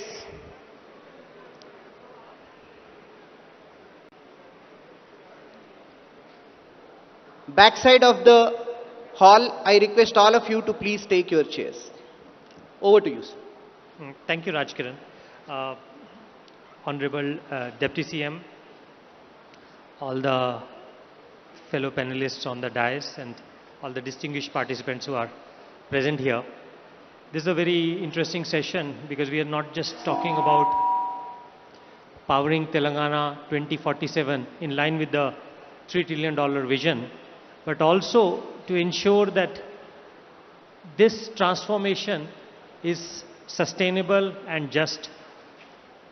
And as Honorable Deputy CM has said, that we take into account the future of our next generation also in terms of environment as well as climate while we are doing this transition. We have a very rich panel here in terms of experience as well as the kind of work which each one of them has done.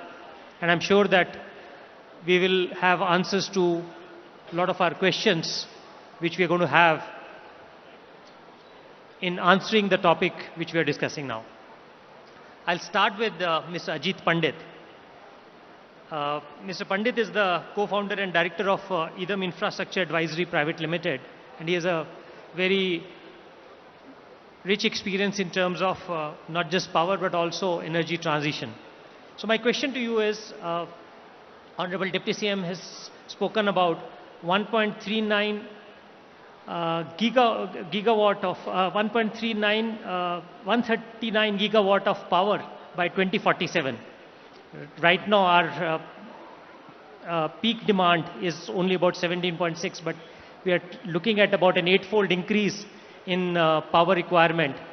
Though in economic terms we are growing about 15 times, but in energy transition terms we are saying we are targeting about 8 times because of lower energy GDP intensity.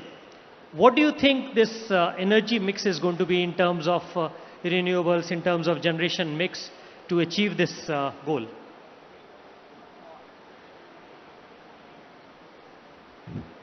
Am I audible? Yeah. First of all, sir, thank you for your question. And at the outset, let me thank Deputy CM sir and Government of Telangana for giving me this opportunity for this interaction. To your question, sir, first and foremost, I think I had come across, I've been working in this space for more than close to 3 decades. We have been discussing out many studies of energy mix that will come about. But Telangana is the only state who is talking about 2047 at the state level, what would be the energy mix. We have seen the studies for resource adequacy, IRP, talking about 2030 or 2035. But 2047, that leap of faith of 22 years and kind of a rollout that we talked about in the morning, it's stupendous. And in my mind, sir, there are, for the mix of this, there are 4 Ds is something that we need to be carefully looking at. For this development agenda, there are 4 pillars. First D is about decarbonization for the mix that we are talking about. So what kind of a energy grid would be decarbonized by 2047 that we are talking about? At least for a wind, solar, ESS, and all that you had actually charted out in your policy document. It's a 10-year policy document. Probably you need to have a 22-year policy document with the separate segmentation going forward. So that decarbonization would throw up another challenges in terms of flexibility requirement. and we need to work extensively on the flexibility because it's going to throw up kind of a uncertainty, variability as well as the ramp requirement. So we need to work closely on that. Transmission is another element that we need to work on in terms of working closely with the interstate grid as well as development of a transmission evacuation infrastructure within the state. So that's the first D on the decarbonization that we need to look at. The second D that I'm talking about is about in terms of the complete democratization of the renewable energy. We are going to actually have a plethora of distributed renewable and DRE going to come into the grid to make it facilitated to get integrated into the grid. You're already targeting in your 2035 scenario about 8 gigawatts of DRE, but 2047 we'll see a huge amount of DRE from rooftop, the PM Kusum or PM Surya Ghar and various other schemes that state themselves want to take up. So DRE is something that we need to carefully look at. Deputy CM sir did talk about digitalization. That's a third D. That we need to extensively work on digitalization. We have been studying the UK market extensively, and in the UK, the way they looked at today there is no, practically coal is completely phased out, and they had looked at the DRE in a big way. There is more than 300 generators and 1 million assets of distributed renewable which are already operating in the UK market. We need to study and learn from those lessons, and which will help Telangana in a big way. And then the fourth D, and that's the last point that I have, is about demand flexibility and demand side management. That's something that we need to really look at and start harnessing flexibility. That will help us to meet the kind of a variable renewable that we are trying to integrate into the grid. That's a quick short answer. Maybe I can come back here. Thank you, Mr. Pandit. I think that's a very interesting perspective on having those 4 Ds talk about the various aspects of this huge transition what we are planning. My next question would be to Mr. Sarit Maheshwari. Mr. Maheshwari is the CEO of NTPC Green. Sir. So you basically are heading a vertical which is basically about renewables.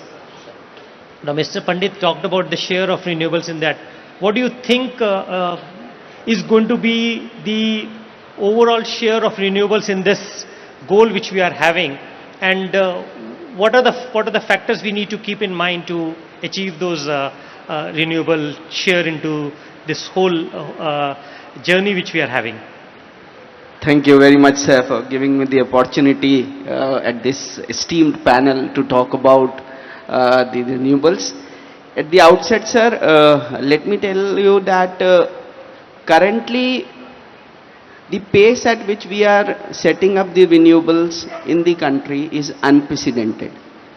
So the only immediate challenge that we are facing is with respect to the grid, the resilience of the grid to take hold of the renewables.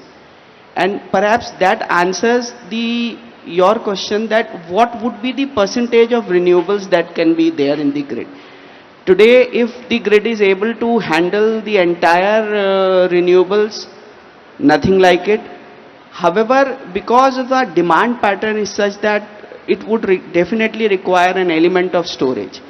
And therefore, sir, in order that we have a significant amount of RE into the grid, and moving away from coal to a larger extent would entirely depend on the pace at which we can set up the batteries. And it is a very opportune time for the country. I would say that the battery prices in the last few years have now plummeted almost 90% to what they were before, which gives us a very, very good impetus to have batteries as a storage. And Telangana NGEL or NTPC Green is the largest supplier of green energy to Telangana, sir. And we would be very, very keen to set up more projects now in Telangana. So far we have been supplying from the projects from outside. Recently we are in an advanced discussion with SCCL to have a JV with Telangana, where we will be setting up our own power plants. We intend to put up batteries on a large scale over here, which would act as a storage. Telangana is also very, very rich in PSP projects. We would also love to collaborate and go in for PSP, sir.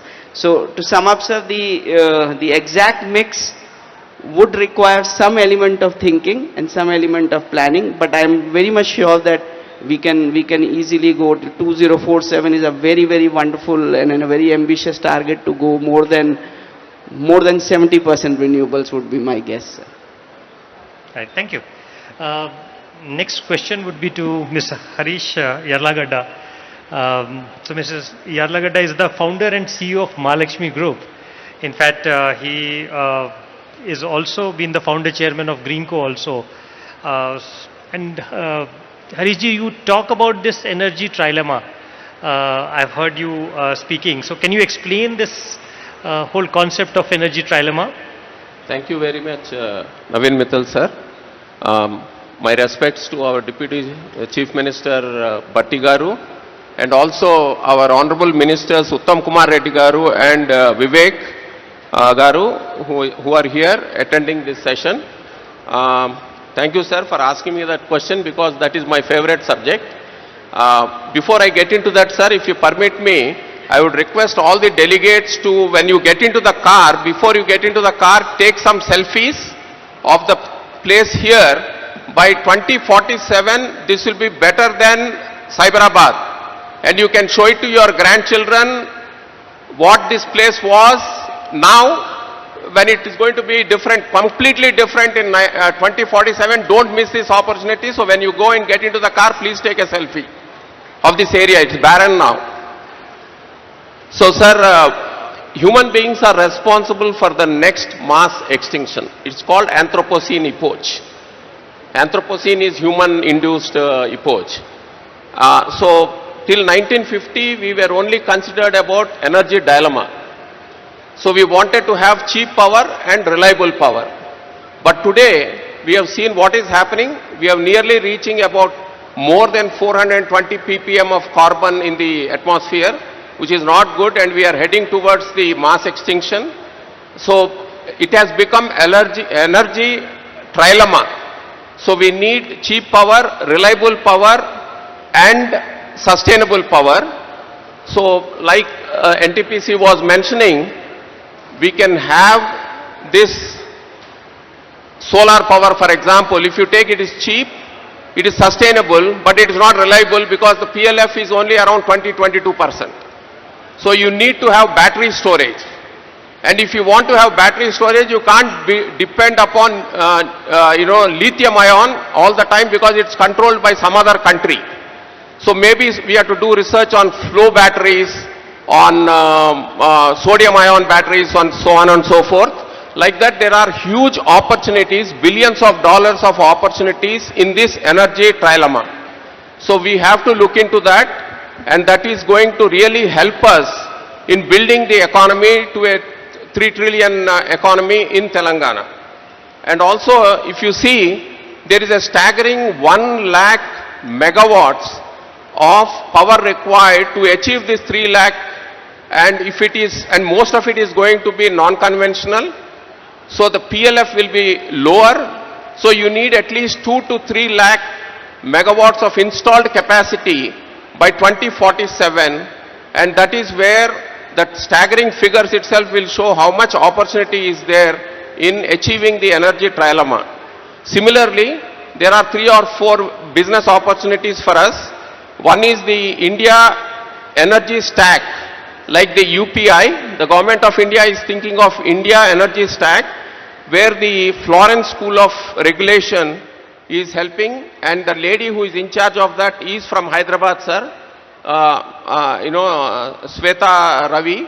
So we should take that, and tomorrow what will happen is, once this India energy stack comes in, like UPI, every person will have a code. So every household also will have a number, and in Telangana, I am assuring you, with all the policies coming out by the government of Telangana, there will not be only consumer, there will be a consumer and a producer. The new English word that Telangana will coin soon will be the prosumer, producer and consumer. So there will be a lot of prosumers with the UTI number. And also Telangana, sir, we have to get into Bio 2X. So we have to install a lot of bio refineries where, for example, from the agriculture products like lignin, you can produce benzene. So the long chain carbons are going to dictate in future. Telangana should be the leader in the Bio 2X, in the bio refineries. And of course, SMR, small modular reactors, and so on and so forth. The last point that I want to tell is that there are some YPOs and CIIs here. There is 30,000 crores of CSR money, and that should go for the just transition. Because there is a lot of just transition. We discussed this, sir, once before. 30,000 crores లో నుంచి మనం చూస్తే మన రాష్ట్రంలో దాదాపు ఒక 5-6 వేల కోట్లు సంవత్సరానికి సిఎస్ఆర్ మనీ వెళ్తుంది. దాన్ని మనం యూటిలైజ్ చేసుకోవాలి. Probably most of the money should not go for just, some of the things which are not sustainable. So, ఈ just transition కు వాడితే మనం చాలా బాగుంటుంది అది. So, kindly I would request the government of Telangana to look into it. Finally, sir, we prepared a document which, if you permit me, I would like to present it to you and to the secretary just now. Thank you, sir.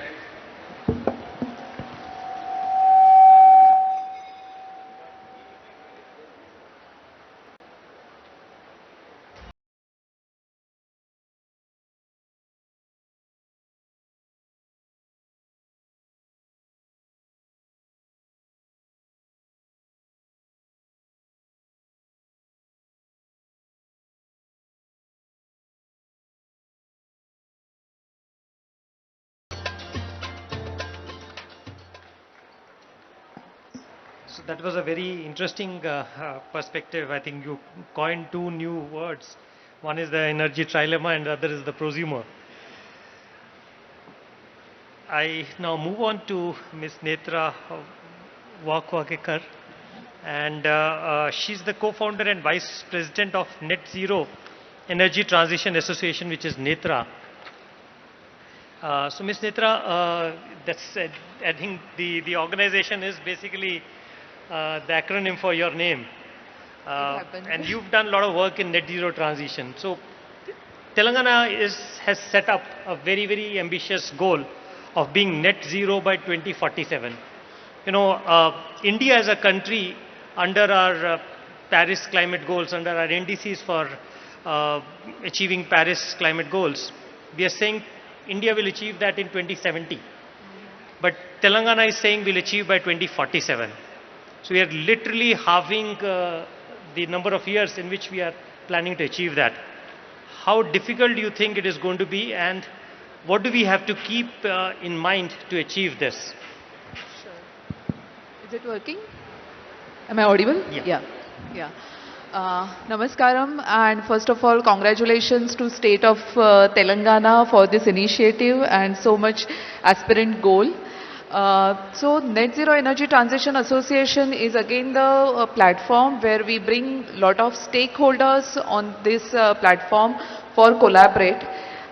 When we talk about Net Zero Energy Transition goal, so it is about a holistic approach that one should take as a state, as a nation. We talk about addition of solar, wind, and already earlier speakers have talked about the flexibility. So when we look at the entire picture, it has to be a system approach. So far in India, so much solar and wind has already got added. Similarly, in state of Telangana, similar things will happen.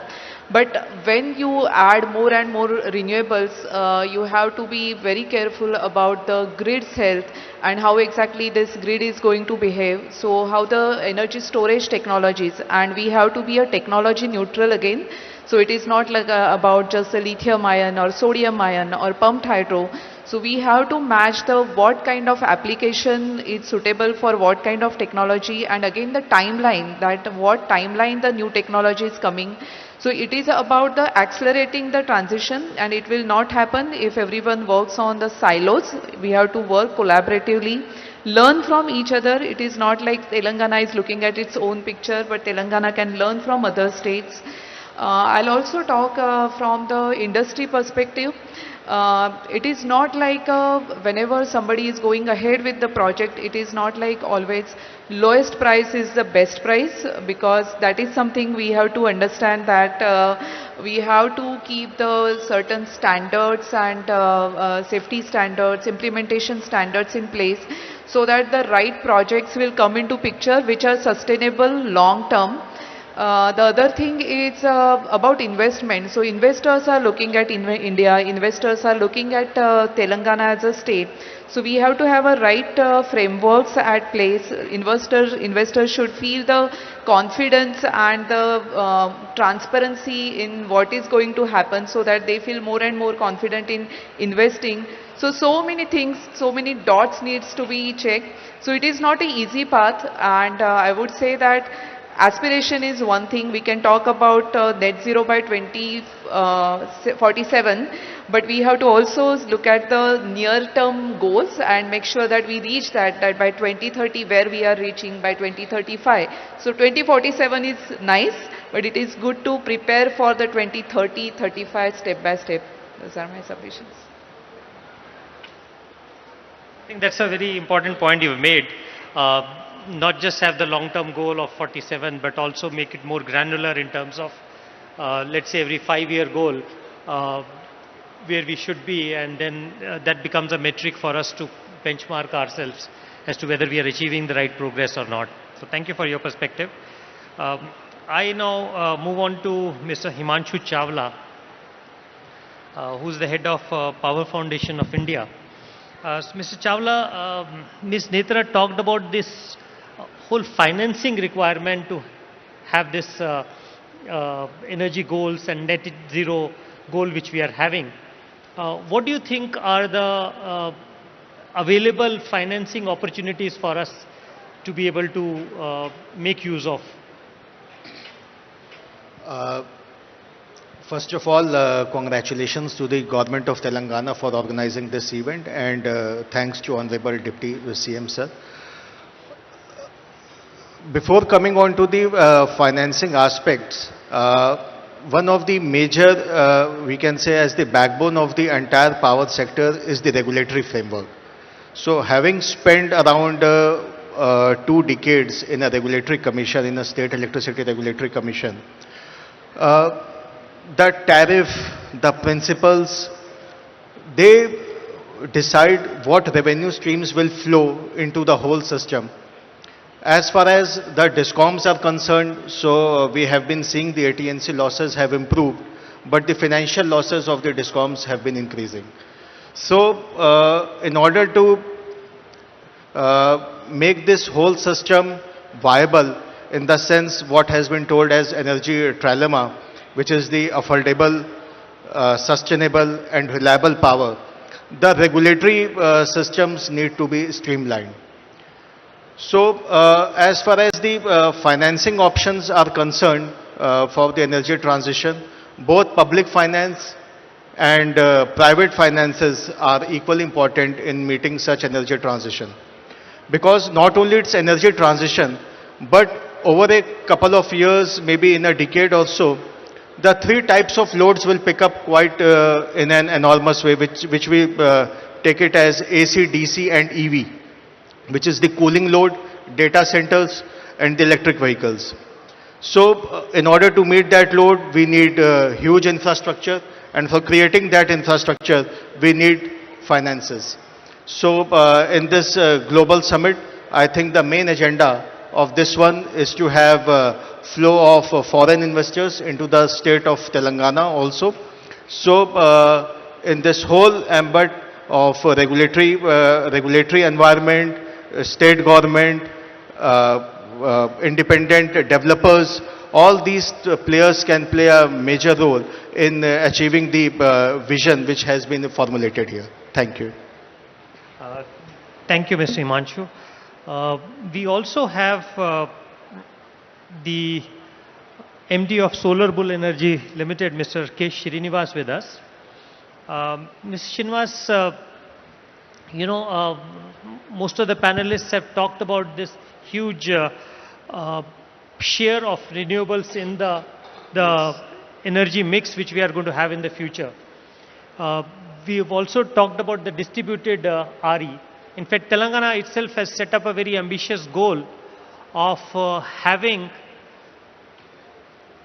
solar rooftop on every Gru Jyoti beneficiary in the state. That is the beneficiary whose getting 200 units of power free right now due to the government program.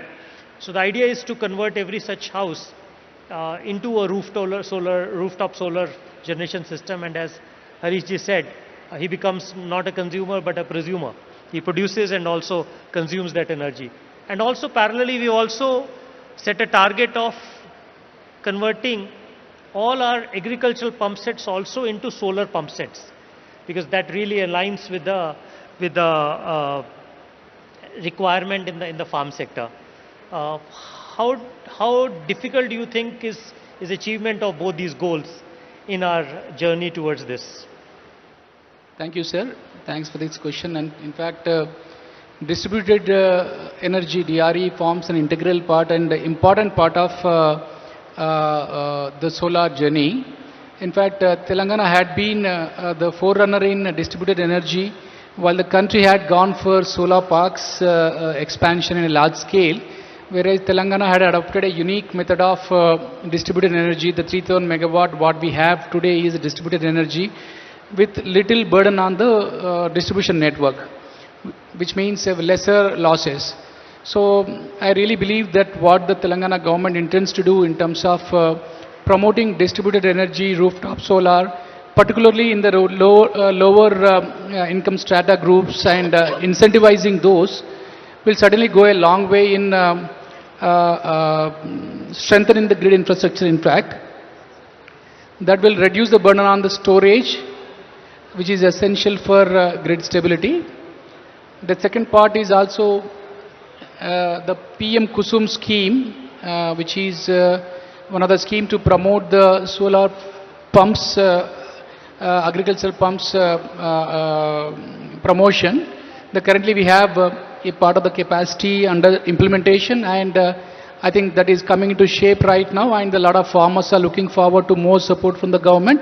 I think going forward by 2047, I see a mix of about 5 gigawatt of rooftop solar and 5 gigawatt of PM Kusum should be part of the overall 70 gigawatt mix. And I think with the state government's promotion, in addition to the central government promotion, would help a lot of push to this subject, sir. So, microgrids. Yeah, interesting perspective, Mr. Srinivas. After talking in detail about renewables, I think we go to our traditional sector, which is the coal sector. So we have Mr. PM Prasad, who is the chairman of Coal India. Mr. Prasad, you worked in the coal sector your entire life, and we are now talking about net zero, and also a huge mix of renewables in our entire energy. Where do you think we are moving? In the direction of the thermal plants, new plants coming up, or how do you think the coal sector is going to be in next decade or two? Respected Honorable Deputy CM Saab, respected Navin Mittal Saab, and thank you for providing me an opportunity to come and participate in Telangana Rising Global Summit. We have to understand, first of all, in Paris Agreement 2015, just transition word has coined worldwide, but European countries and maybe USA, other developed countries have started almost 20 years back. If, for example, German, there is a Ruhr coalfield is there, coalfield Ruhr. German at that time, 15 years back, the workers' population is around 2 lakhs.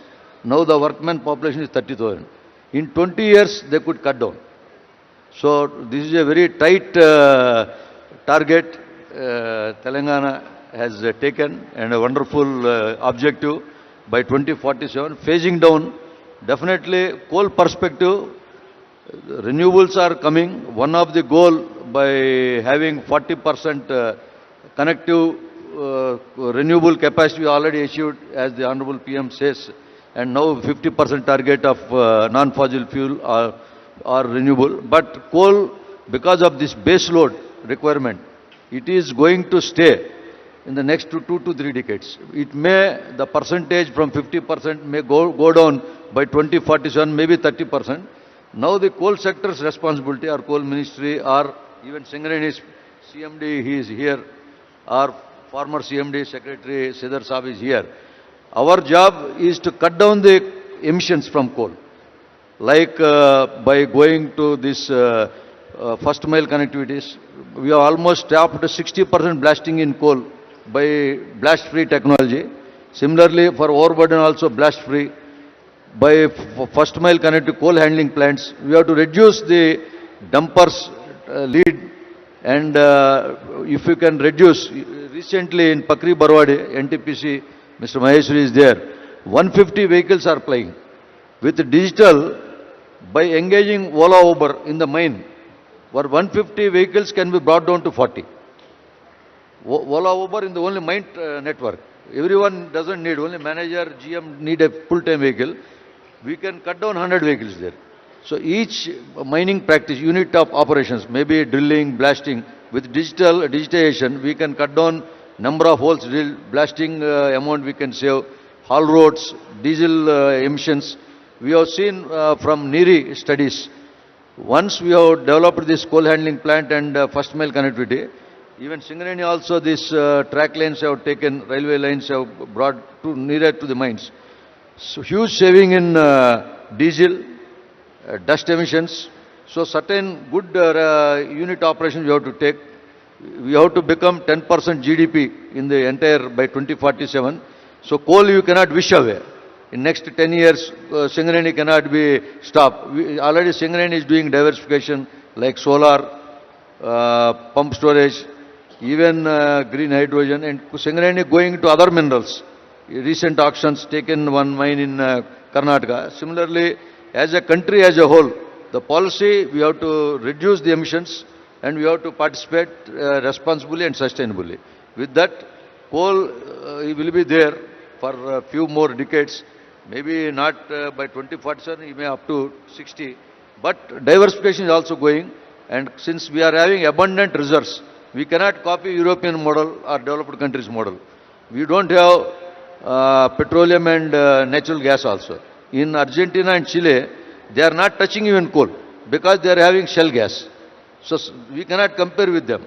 So coal we have to do responsible mining, and we have to plan this diversification, and net zero for getting this we need $3 trillion even to convert this just transition. Just transition need huge funds. Here to Navin Mittal sir's attention, district mineral fund is there, every district. We cannot use it for other purposes. We can increase that quota. Similarly, we can increase escrow funds. This 9 lakhs per hectare can be 25-30 lakhs. Then this Mancherial and other two districts, the goal set. We can have reskilling and other things, tourism and other things we can develop before wishing away coal. Thank you, sir. Yeah, so I think your message is coal plants will be there, but the share will come down, but there will be a lot of efficiency required in managing the whole thermal and coal sector. Mr. PM Prasad is Mr. Janak Prasad is the chairman of Minimum Wages Advisory Board. So, Mr. Prasad, you come from the coal belt area. Yes, sir. And you've done a lot of work for labor welfare. What labor and social welfare protection we need to have in the coal mining areas, basically to ensure that this transition is just?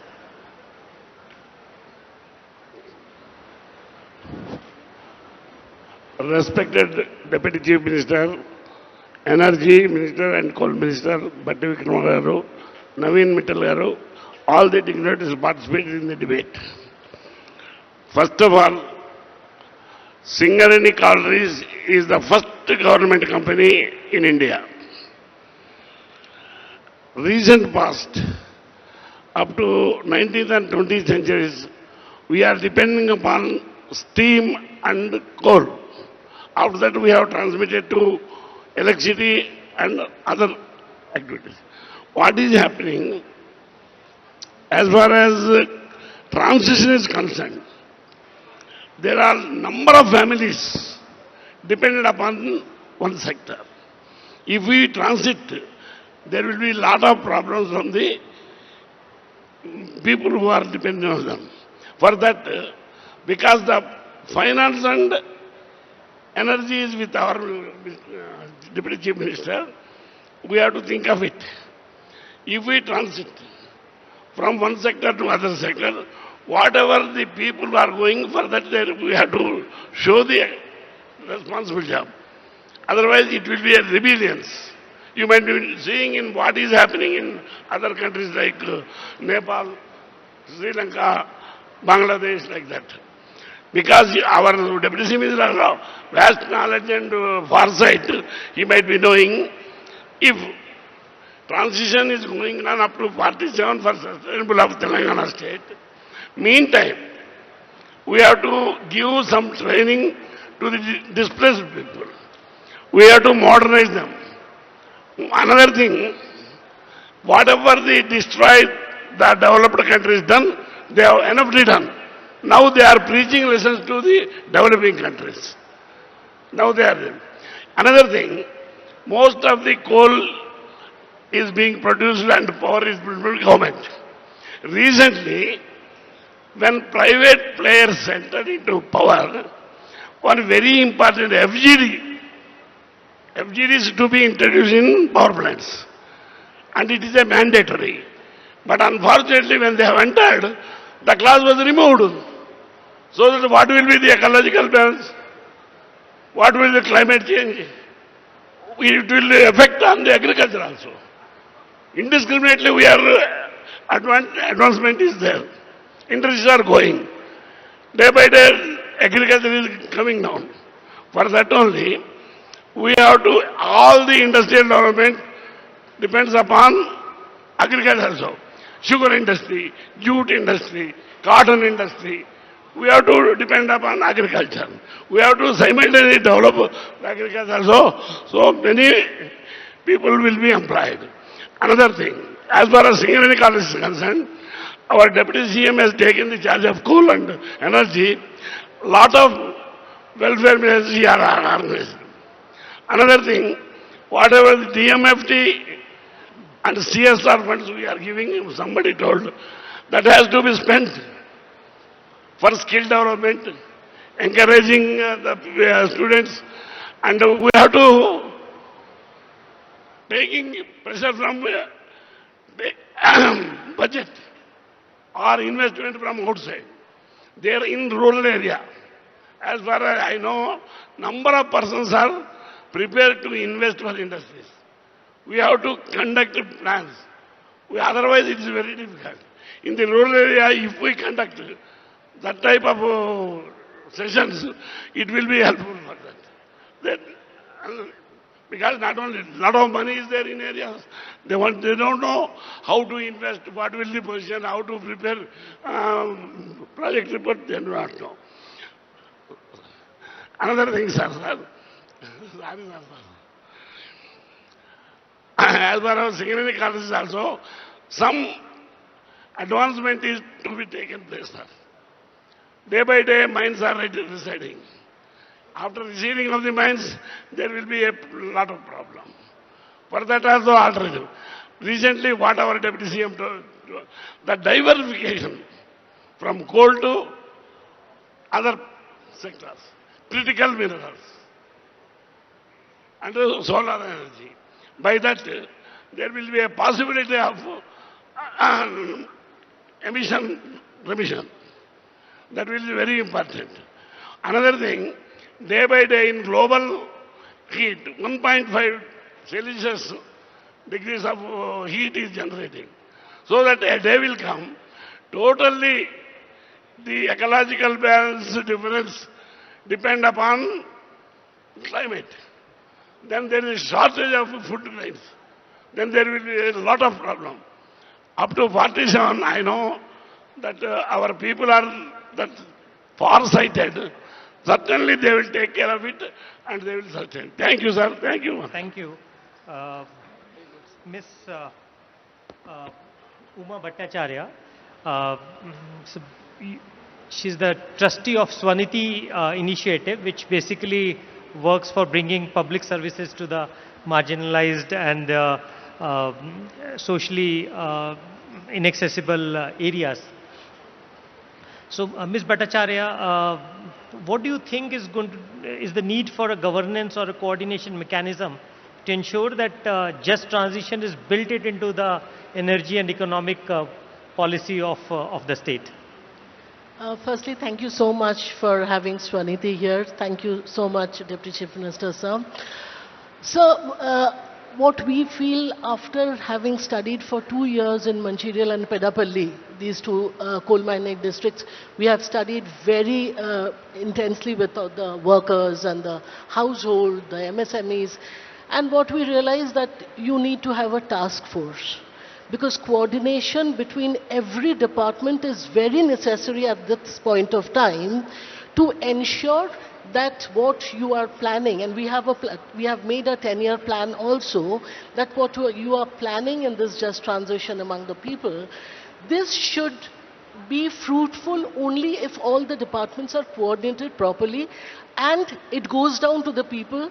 It is conveyed to the community that this is what is coming up, because the community is very willing to take it.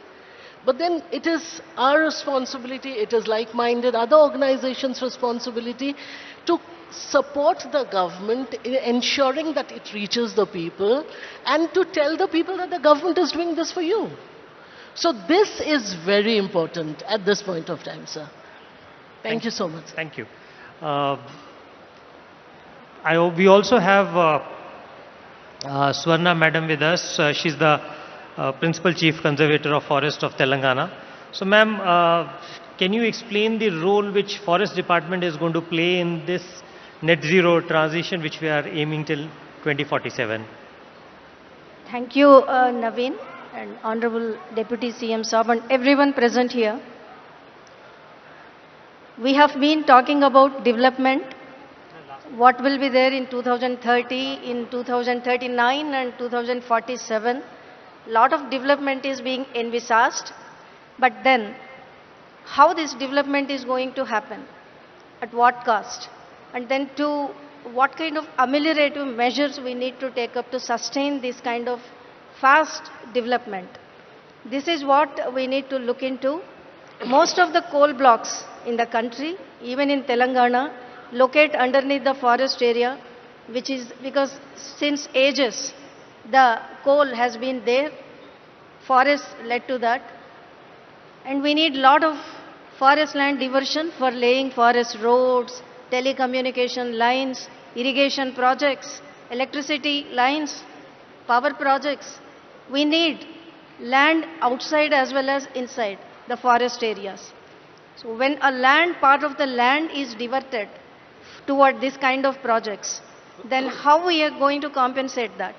This is what we kept in mind while writing our vision. I mean, from the Forest Department side, we wanted that to be incorporated in the vision document. That's what you can see now.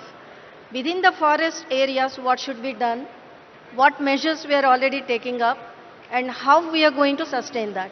We have few schemes like CAMPA. We also have constituted a fund like a Green Fund, Telangana Green Fund. We are going to get funds from JICA or different kinds of sources we are going to get the funds. And then where to do what activities. That's the point here. Degraded forest lands are there. Could be due to ecological succession or biological pressure, human intervention or human interference. All this we have to take in count, and then we have a network, 7,200 square kilometers of protected area network, which includes 3 national parks, sanctuaries and 2 tiger reserves. Have to protect them. Lot of human interface is happening now. Man-animal conflicts are arising. Have to handle that. So everything is thought about, and then have we to confine this afforestation measures to only the reserve forest areas which are under the control of the Forest Department? No, we have to go beyond. Forestry is beyond Forest Department's conventional measure.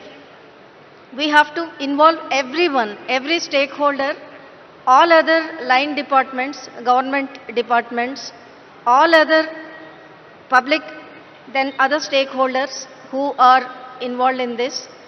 We need to I mean, go for PPP. Already we started. We have to go for CSR. And Mr. Harish, we have been on a national level discussion forum like how to bring in more CSR to forestry sector, biodiversity sector, because mostly it goes toward health, education and other sectors. How we can bring that to this sector? And we have urban forest parks now. Like Hyderabad is expanding beyond its limits, and all the forest blocks, reserve forest blocks, now they are becoming part of this urban conglomerate. And we need to protect them, we need to use them for various uses, and we also have to create green lung spaces for such expanding city, which is going to be number one in the country, and maybe it is one of the top 10 mega cities across the globe. And then rural areas. Have we to confine to only this? Municipalities have to be engaged, GHMC, HMDA, but apart from this, what? Then we have to involve every citizen. If they fell trees, they have to compensate. Could be outside forest areas only, but they need to, and we have to implement this mechanism strictly. And in rural areas, of course, gram panchayats, local administration, village administration, we need to involve. And apart from this, education, climate literacy, environmental education, we need to involve NGOs, and we have the plans for all this. Wildlife, forestry, urban forestry, all aspects are covered. Apart from this, ecotourism is another area which we have been focusing on, where you have good, beautiful forest areas, but they don't have access to general public because of the various reasons. That's where we need to identify, and it could be nature trails, it could be a safari ride, it could be in some other thing in some other fashion, but giving an interface so that public representatives can appreciate what the forest can offer. Because most of us see from roadside or little bit inside, but there are beautiful locations in Telangana. We have wonderful wildlife, and it's our job to protect this, expand our domain. We should not be confined to forest department alone. We need to involve everybody, then only the sustainability will happen, and the sustainable development is the mantra which everybody is talking about in the developed countries especially. And so this development not at the cost of natural resources which we are already having, but this will be used to enhance whatever investments come in to that would come to the state. Part of it should go toward this sustainable development. This is what we are thinking about, and we have planned, and we try to incorporate as much as possible on a broader level. Thank you. Thank you. So forest is a real integral part of this net zero transition journey. We also have Mr. Ahmed Nadeem, who is the Principal Secretary of Environment, Forest, Science and Technology. So Nadeem, what is the work which your department is going to do, both in the environmental side as well as the forest side, to have this net zero goal? Yeah, thank you. Good afternoon, Honorable Deputy CM Gariki, the moderator and my senior colleague, Naveen Garu, all the distinguished panelists here. So we heard the speakers speak about what development activities are going to take place to take Telangana into 2047. The Honorable Deputy CM also in his address mentioned about that the development is not going to be just mindless development, but it will be an inclusive, just human development. So we are very conscious of this effort, and we also know the role the forest plays as a natural carbon sink. Forest and the green cover, if we see as of now, the forest has about 19% cover of the total area of Telangana. Total area of Telangana being about 1,12,000, of which 19% presently is covered by forest. Similarly, outside the forest also, we have some green cover in the form of trees, etc., which is another 3%. So all put together, about 22% of the current area presently is the total green cover of Telangana. This we will raise to 33%. By 2047, we will raise this green cover. Green cover means forest cover plus outside forest green cover. So this will be raised from 22%, which is currently there, to 33% by 2047. And to achieve this, we will plant about 2.5 billion trees, which is 250 crores in the next 22 years. As a result of which, the green cover which will be there, it will act as a natural carbon sink. And as per the estimates by the experts, it will account for about 986 million tons of equivalent of carbon dioxide which is emitted. So it will play a very significant role in acting as a natural carbon sink and to mitigate the impact of the climate change which is caused by the various development activities such as data centers and etc., which we know it produces a lot of heat. Similarly, it will also provide green jobs to the local communities, thus not only as a natural carbon sink, but it also provides the green jobs. In addition to this, we will also create wealth from waste. That is, we will bring this concept of circular economy into full fruition. It will be a civic practice-based system of waste removal. Telangana will innovate and it will create waste. It will turn the waste into wealth. It will lead to a sustainable industry and it will a regenerative economy. It will be a climate positive economy by 2047 with nearly complete segregation, about 98% recovery from the waste, will harvest and then reuse it. A zero untreated effluent will be released and methane neutral solid waste management system. So this will go a long way in not only making all the cities cleaner, but also Telangana a leader in achieving a sustainable industrial development aligned with the Sustainable Development Goals 2030 of the United Nations. Thank you, Nadeem. That's a very interesting perspective on circular economy and using forests as a carbon sink. Finally, I would give a minute to Mr. Mohammed Saif, who's from Ernst & Young. Mohammed, you've heard all the panelists talk about various aspects of this net zero journey. What do you think are the key focus areas we have to focus on in the next 3 to 5 years to be on target of this goal?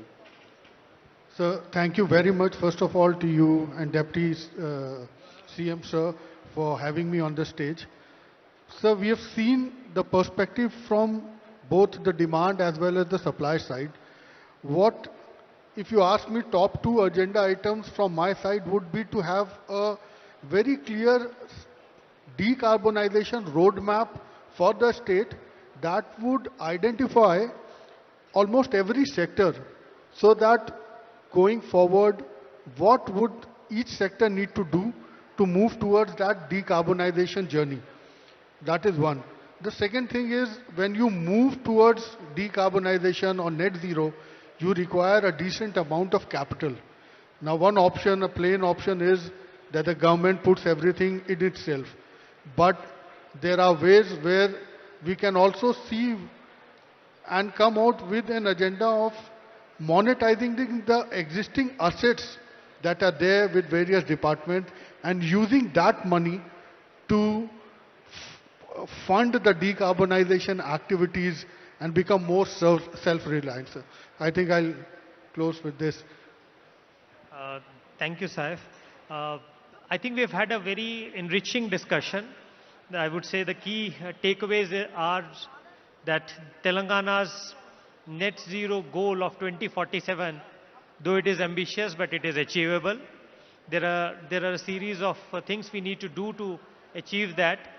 And we also need to have granular targets over every 5-year period to be on course of this journey.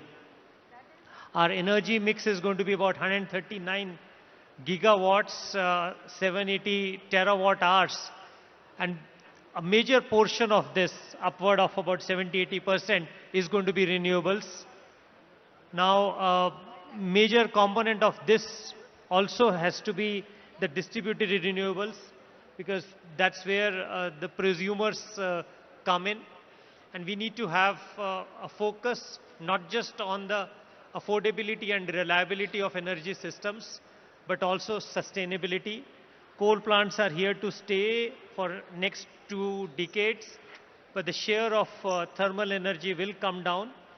And for that, we need to have a focus on our coal generating districts, especially the people there, so that we also target alternative areas to focus on to ensure that the economic progress in these districts is also commensurate with the journey of the rest of the state. We also need to have in mind the sectors which depend on the sections which depend on the coal generation projects. No, Swanati is doing a lot of work in that. Forest is going to play a very, very important and integral role in this journey. Forest will act as carbon sinks, which is very important, because though the renewable sector may be net zero, but the share of the manufacturing sector as well as thermal sector, you need to have some kind of a carbon capture, utilization, carbon capture, storage and utilization. And there is nothing better than having forests as a carbon sink. So I think there are great takeaways from this panel discussion. We end here. I request our Honorable Deputy CM to hand over mementos to the panelists as a token of our gratitude for participating in this. Thank you.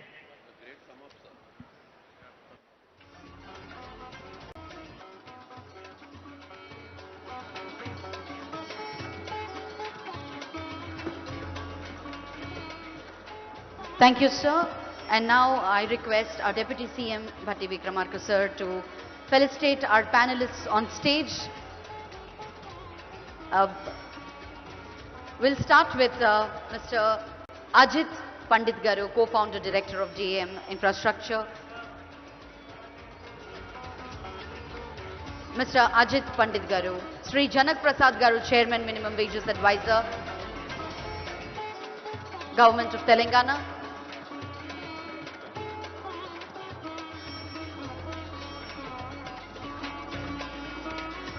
Sri Janak Prasad Garu, Chairman, Minimum Wage Advisor, Government of Telangana. Mr. Sarit Maheshwari, CEO, NTPC Green. Sri Srinivas Kokadapu, MD, Solar Bull Energy.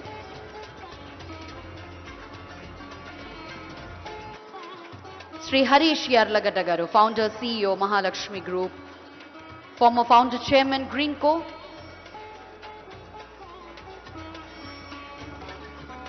Professor Raj Kiran Garu. A big round of applause for Mr. Raj Kiran for hosting this beautiful panel discussion.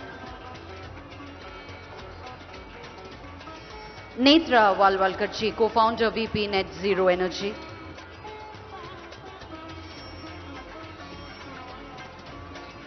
Srimati Uma Bhattacharya, trustee, Swaniti Initiative.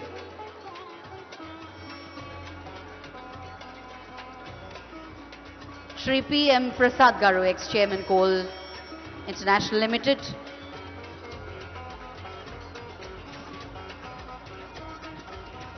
Sri Himanshu Chawla.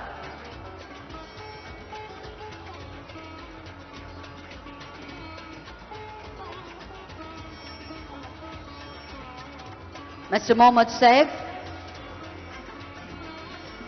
Srimati Parminder Chopra.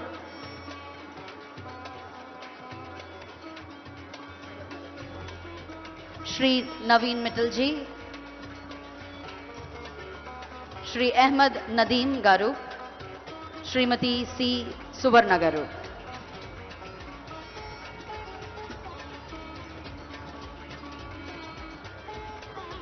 May I also request Haski and Swaniti team to please step up, join us on stage for a group picture.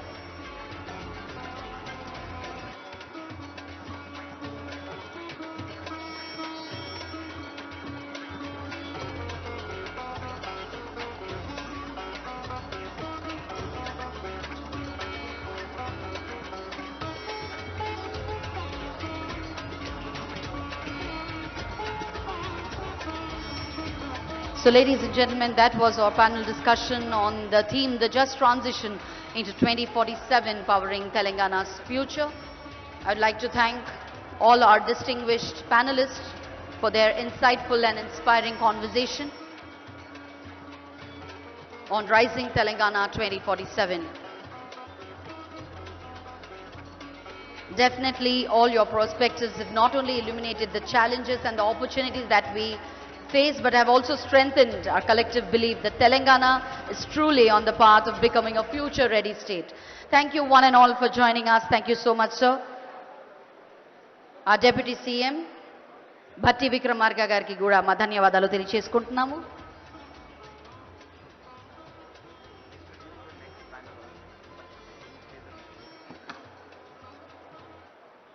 So ladies and gentlemen, we are up next to start our second session of our panel discussion.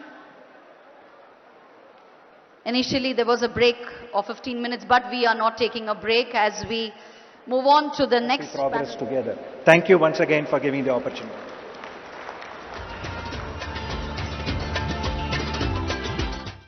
Thank you. Thank you very much, Mr. Dinesh. Glad to see the support of corporate India also to achieve our vision of making Telangana a $3 trillion economy by 2047. Up next, I would request Shobhana Kamineni Garu, Executive Vice Chairperson of Apollo Hospitals, to deliver her address. Later in the day, I'm happy to share with you that Apollo Hospitals is announcing a major expansion in Hyderabad. They are investing 1,700 crores. And they are also starting the first center in Telangana, possibly in India, of proton therapy. But I would request Shobhana ji to please elaborate more on your plans.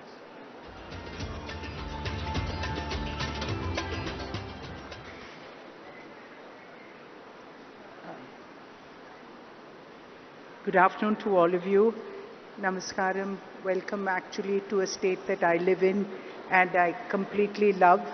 Honorable Chief Minister Revanth Reddy Garu, our Deputy Chief Minister Bhakti Vikrama Garu, D.K. Shivkumar, the Deputy Chief Minister of Karnataka, Mr. Sridhar Babu, and all the honorable ministers here, our members of Parliament, members of this Assembly, and our one of the chief guests here, who is also a Nobel laureate, Mr. Satyarthi, distinguished IAS, our Chief Secretary here, and Mr. Jayesh Ranjan, IAS, all of you in the audience, my fellow industrialists, I see a lot of friends here. Good afternoon, and I can't tell you how privileged I am to actually represent industry at this very, very important juncture of Telangana's history. This is a wonderful summit, this Global Rising, and that does describe our energetic Chief Minister. Everything he does comes with a very special energy. Sir, I do hope you'll score a goal with Messi. And so I think that, you know, what we have to really, as industry, we do expect a great environment, but we also want to enable, and that is what we did 38 years ago when we came and built our second hospital here. It was not, it was given to a piece of land, you know, among rocks, and that turned out to be Jubilee Hills. So I think infrastructure provided by the government, infrastructure that we as industrialists provide. I know Mr. GM Rao Garu, your airport has enabled so much of industry to come here and to actually be proactive in this state. So I speak from the industry perspective that while we do appreciate the amount that great governments do for us, but we will partner you to do even more, sir. And I think the fact that every year from when we came into Hyderabad 38 years ago, we continue to invest in this state. Just to give you a few figures, 25% of all medicines distributed in Telangana are from an Apollo company. almost 25% of people in Telangana, of people in Hyderabad actually use Apollo Pharmacy continuously. And more than that, the hospital, we're doubling down. We have here a medical college which is number 3 among private medical colleges in the country. And more than that, when our chairman created this medical city, at that time when they gave us this land, we said this is where we will build India's finest medical university. I think I'll use this. We said we'll build India's finest medical city, and that is what this investment in the next 3 years of another 1700 crores in healthcare will actually take place, whether it's the Proton, whether it's the Innovation Center. Today in Hyderabad, we created an IT model that is actually works better for health as a large language model than Gemini, and that's Ask Apollo. And it's at the price which was even cheaper than DeepSeek. And that's what India can do. India can bring innovation to your door at the fastest pace. And that's what excites us about an environment like Telangana. So speaking on a larger perspective of the pharma, 1/3 of India's pharmaceutical companies are situated in Telangana. And India exports 1/3 of the world's vaccines again from Telangana. And this is because again of the infrastructure that was created, of great companies that came up because there was infrastructure like the National Institute of Nutrition, IDPL, and many other organizations of learning and of government industry. So this is the support, and this is how we work hand in hand. Take the Genome Valley. I think this is a wonderful example of what Telangana has been able to do. And for that, again, sir, we can tell you that we have the largest biobank in Asia sitting here in Apollo hospitals, and this is where the strength comes. So when innovation takes off. So I just want to conclude by saying that, to all of you here, we do believe in this state's vision. And the fact that you've brought us, many people say that, Karan in fact was saying, Hyderabad has wonderful convention centers, why did we come here? And I think the real point here was, because we need to show people that all around Hyderabad, innovation will take place, vision will take place, and for this hungry youth of people in Hyderabad, people in Telangana, people around India, and for Vikshit Bharat, this is where you will come. And I think this city will probably be one of the fastest growing with your vision. Congratulations again, and we are so proud to be a part of your vision and your growth. Thank you all again.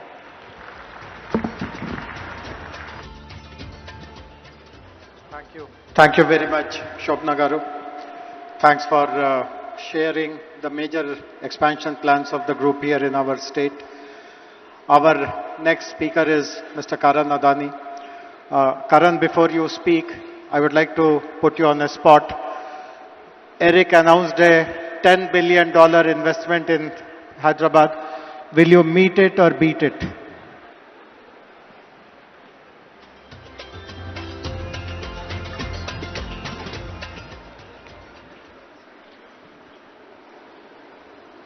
Honorable Chief Minister, Shri Revanth Reddy Garu, respected ministers on the dais, distinguished guests, partners and friends. It is an absolute privilege to join you at the Global Telangana Rising Summit, a platform that reflects the ambition and confidence with which Telangana is shaping its future. Under the leadership of the Honorable Chief Minister, Telangana is experiencing a clarity of vision and purpose that is rare in Indian public life. Sir, your focus on transparent governance, rapid decision-making, and long-term economic planning has created an environment where industries like ours can think boldly and invest with confidence. What stands out most is your commitment to building a state that is not just growing, but growing with quality, where innovation, sustainability, talent development, and global competitiveness go hand in hand. Over the last few years, the Adani Group has forged a strong and growing relationship with the state of Telangana. In line with our earlier commitments, we have initiated investments in sectors such as defense manufacturing, green data center, renewable energy projects, and cement manufacturing facilities across the state. With a goal of Atmanirbhar Bharat, the Adani Group has developed a leading defense and aerospace park in Hyderabad. This state-of-the-art facility is the first UAV manufacturing facility in the country where long-endurance UAVs are manufactured. The UAVs manufactured in these facilities is supplied to both the Indian Armed Forces and also cater to the global market. Today, it provides direct employment to more than 1,500 youths and support many more livelihoods through its wider ecosystem. In the area of digital infrastructure, the Adani Group is setting up a 48 megawatt green data center in Telangana with an investment of 2,500 crores. This facility will be at the forefront of cutting-edge AI, cloud technology, and high-performance computing, and will play a crucial role in meeting the needs of rapidly digitizing India. In the last few years, Telangana has witnessed tremendous growth in capital infrastructure and logistics infrastructure. The Adani Group has played an important role in building roads infrastructure that connects different parts of the state, making logistics more efficient and positioning Telangana at the forefront of logistics gateway. With a total investment of 4,000 crores in road infrastructure, the Adani Group has built over 100 kilometers of highways connecting key districts such as Mancherial, Suryapet, Kodad, and Khammam. To support Telangana's rapid infrastructure growth, Adani Cement has invested over 2,000 crores to establish state-of-the-art cement manufacturing facilities at Ganeshpad, Tandur, Devapur with a combined capacity of 7 million tons per annum. In total, the group has so far invested nearly 10,000 crores in the last 3 years in building state infrastructure and manufacturing facilities, and has contributed to employment generation of more than 7,000 people. As I close, I would once again like to express my sincere gratitude to Honorable Chief Minister, Shri Revanth Reddy ji, and the Government of Telangana for the visionary leadership and unwavering support. And we look forward to doing many more projects in the state. Thank you. Innovation and export growth. The state will develop world-class aerospace and defense parks benchmarked with the leading aerospace space. Telangana will establish world-class centers of excellence and experience centers featuring advanced technologies, tools and training platforms. Telangana will establish specialized aerospace skilling programs and partnerships with global universities and industry partners. Through focused policy and world-class infrastructure, we will attract significant investments in aerospace and defense space sector, contributing significantly towards the 3 trillion economy we are targeting for the state. I'd like to hear from each one of you, your views on our growing ecosystem and how we can grow from national best to global best ecosystem for aerospace, defense and space sector. Jai Hind, Jai Telangana. I request Dr. Satish Reddy, Air Marshal Fernandez wants to go because he wants to catch a flight. We'll put them first. We'll let him put. Air Marshal Fernandez, who will speak now. We were together at the National Defense Academy, together on MiG-21s, somewhere on the China border, and on MiG-23s for a long time. Very distinguished fighter pilot. Now he's heading Lockheed Martin India. Thank you. Just 1 second. He is heading the Lockheed Martin unit of India. Now Lockheed has already established the helicopters cabin manufacturing unit here with the Tatas. Then they also established a C-130 manufacturing here, and also with the Air Force they have the MRO. In fact, we had just 2 days back with their COO a meeting in Delhi. I was there for almost about 2 hours. So we were all looking at what next. What next Lockheed is going to do in India, and particularly we are talking about now today Hyderabad, because you heard the topic theme. Hyderabad is flying high. I will tell later after you talk why it is flying high. The rise of aerospace. So when we are flying high, where you will take it, Lockheed Martin will take us further, is what we are going to ask you. Please. Honorable Minister. All the people who are standing may be seated, please. All those people who are in the side, either be seated or otherwise can be outside. Please. All the people who are standing. On the left side particularly, Mr. Fernandez. Thank you, Dr. Reddy. Honorable Minister, Dr. Reddy, my other esteemed panelist, Chief of Air Staff, V.R. Chowdhury, retired. Lockheed Martin, like Dr. Reddy covered, was the first, I think the first. I'm very lucky also to have a very trusted partner here on the panel with me, Masood Hussaini. Lockheed Martin has partnered with Tatas from the time they came to India. It happened in approximately 2009-2010 time frame. When I think Lockheed Martin took a chance and they were the first to actually partner with private sector. Up to then, most defense manufacturing was done mainly by DPSUs. And in 2010, Lockheed Martin decided to partner with Tatas and make their empennages for the C-130. So it's been 15 years of a very close partnership, all in Hyderabad. And now we have 2 JVs here, one with, both are with Tatas. One is the Sikorsky one, where we manufactured some helicopter cabins for the S-92s. And TLMall, where we manufacture the empennages for the C-130, and now we manufacture fighter wings for the F-16.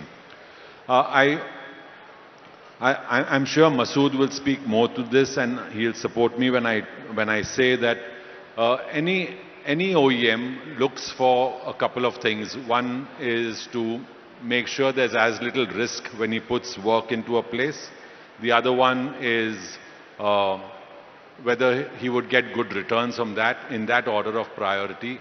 And to lead to all this, there are 3 things that I thought are most primary, and all of that, and I'll tell you why I talk about Telangana in this. So the first thing that any OEM would look at is the consistency of policy. And I must say Telangana has done yeoman work in this by coming out with the IPAS, TS IPAS, which actually legalizes, it's an act that legalizes the time in which clearances have to be given, the right to clearances. Those are very, very advanced steps. Other states also have things like that, like single window systems and things like that, but I think Telangana is the one state where it is actually legalized. So that's a big plus. The other one is the infrastructure. Hyderabad has been very good as far as infrastructure. All I can say is that they've been very positive. The roadways are very good. Their communications with all major cities, all major ports are very good.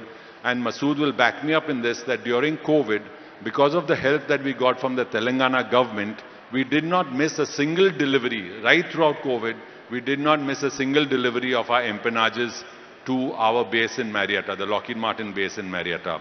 And lastly, I would talk about the training. How easy is it to get people to fill in the requirement that an OEM has? So the number of ITIs that Telangana has is not the largest in India, but the density close to Hyderabad is very high. And here I must say, the last time that we met with the the Telangana government, I think the Chief Minister who met us was slightly delayed because he had gone for the inauguration of the Act. Those are the advanced centers of technology which is being helped out by Tata Technologies, and they have elevated the entire ITIs to a much higher standard.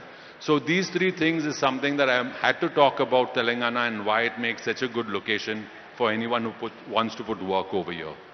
Thank you, Dr. Reddy. I finished. Thank you. Thank you. We will like to hear from you later what are further plans and all that, and that we don't leave you. We like to get. So you will hold till Air Chief Marshal Chaudhary leaving? Yeah, for sure. Okay. Now I request Air Chief Marshal Chaudhary, who was the former Chief of Air Staff and he is also settled in Hyderabad. Born here and now settled also in Hyderabad.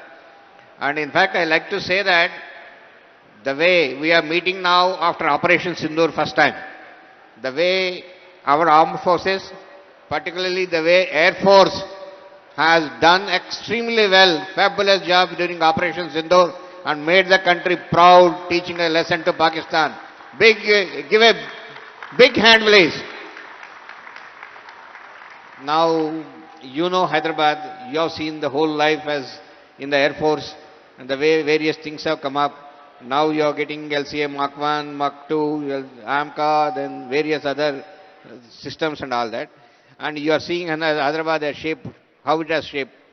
How do you feel that with respect to the Air Force particularly, Hyderabad will be coming up and what are the more opportunities globally, industries coming, within the industry coming up, what are your plans so that Hyderabad get flourished?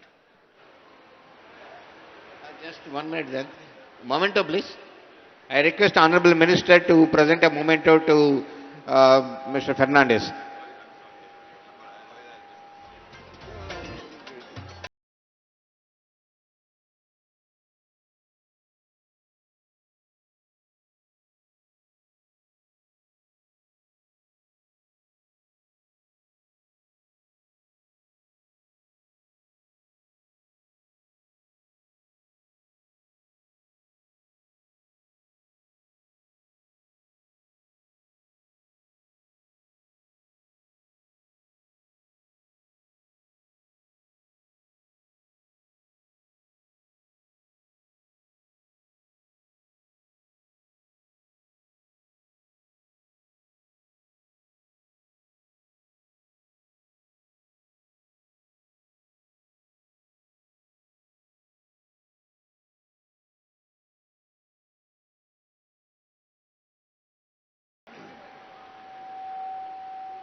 Request Air Chief Marshal Chaudhary ji.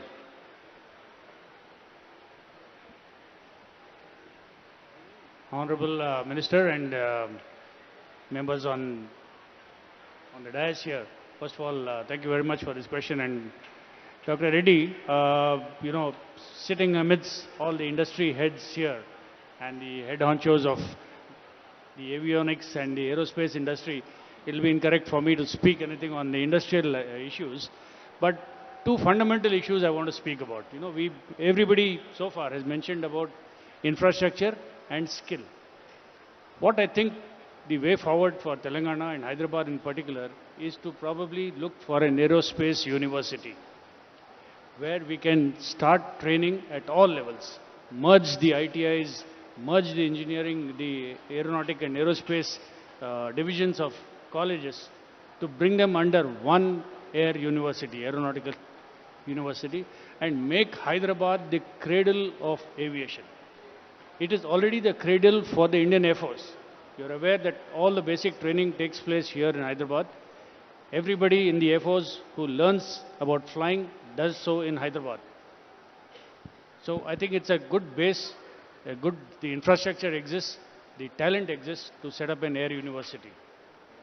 The second aspect I just mentioned in passing to the Honorable Minister, as an analysis of the conflicts that are going on across the globe, the vulnerability of our air bases close to the border has increased manifold. it is going to be more and more difficult as the days go by to sustain and to protect our bases which are so close to the border. I think time is ripe to start thinking of creating an base, an air base in Telangana. Today our aircraft and weapons have capability of going across our borders right from the heart of the country, that is in Telangana. So I think if we can make a beginning, if the government offers, let's say, 1,000 acres of land, I'm sure this offer can be taken up, and in the long run we can build a fighter airbase here in Telangana. Very good. You will stay for some time. Okay. Now, before proceeding further with the other panel members who are present here, I like to mention a couple of things why Hyderabad is flying high. Now, if you look traditionally, the way the things which have been established in Hyderabad, other than what Honorable Minister has mentioned various things about Hyderabad and other things, like to mention that there are about 11 DRDO laboratories here in Hyderabad, and almost about 70% of the defense DRDO budget comes to Hyderabad. And we have here 3 BDL units. CMD BDL is here. There are 3 BDL units. There are 2 HAL units here. Then there is Bharat Electronics Limited. Then you have a Medhani here. Then you have NFTDC here. You have ECL here. You have NFC here.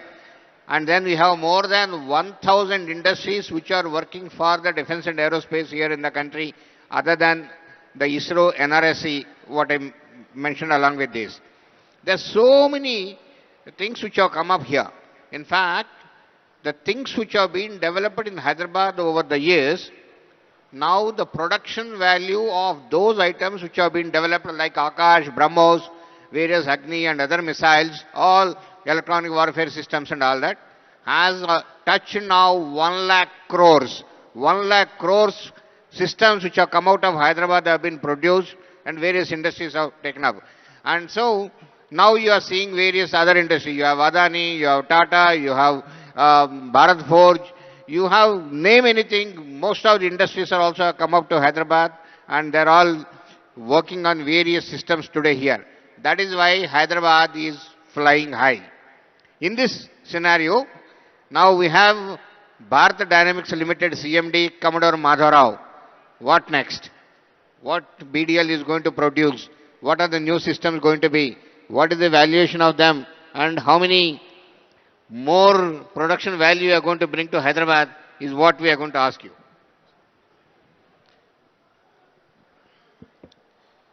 Good evening to everybody. And thank you once again, sir, for this excellent environment to talk about Telangana, Hyderabad, and the role that BDL plays in this whole setup. I must thank the Honorable Minister, my Dr. Satish Reddy and the co-panelists for this opportunity. BDL has been here in Hyderabad for more than 55 years now. It has been established in 1970 to manufacture weapon systems for the armed forces. And like what Dr. Reddy just brought out, BDL has been associated with the armed forces for equipping them with the potent weapons that are required for our national safety and security. We started off with a plant next to DRDO. In 1983, when the IGM-DP program came up, BDL was chosen as the production partner for the DRDO design-developed missiles, and therefore we were next door to DRDO, and we worked with DRDO, and like Sir brought out, there are 11 labs. The missile complex is in Hyderabad. Majority of the labs related to the missile complex are in Hyderabad. That not only enabled BDL to grow, but I would say, thanks to DRDO in Hyderabad, the MSMEs grew along with us. As on date, we have about 3,500 companies which are registered with BDL, of which 1,500 of them are MSMEs. And majority of the MSMEs are from this area. Apart from the MSMEs, we also have almost 25 large companies. Some of them have been listed out just now, but there are, I can see many of the CEOs and MDs of other companies also in the audience.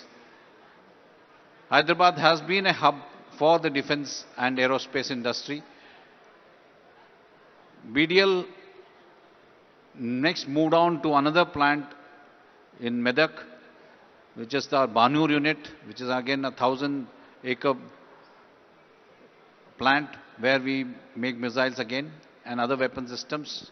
And we're making the latest Astra missile, which is an air-to-air missile from this plant of ours.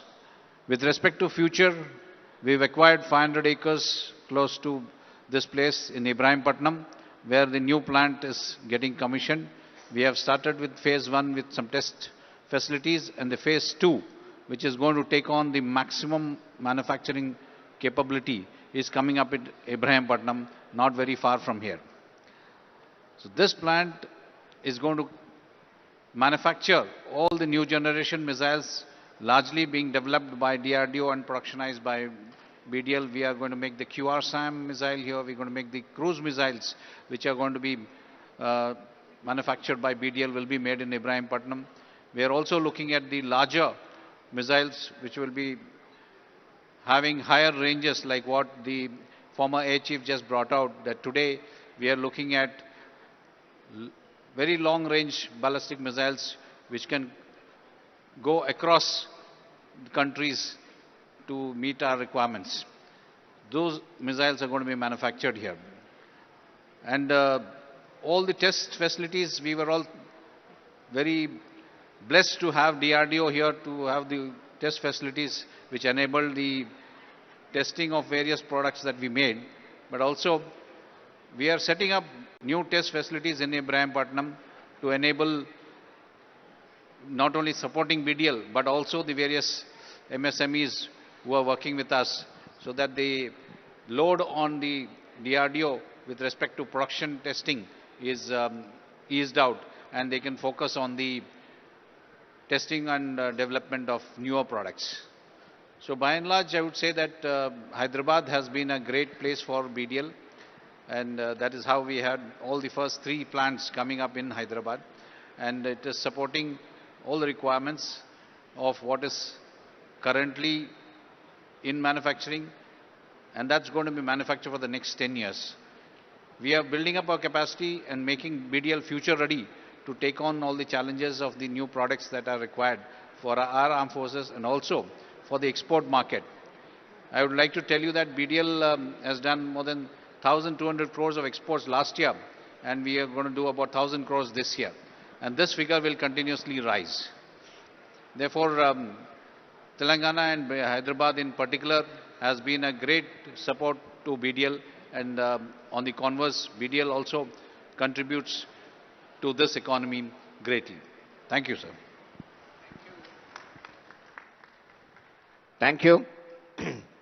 In fact, BDL has produced so many Akash missiles, more than 20,000 crores worth of missiles. And in Akash missile, 85% of the parts come from private industries. BDL is a system integrator. So much is the contribution of the industries. And Akash is one missile which has again played a very important role in Operation Sindoor, protecting our country in a big way.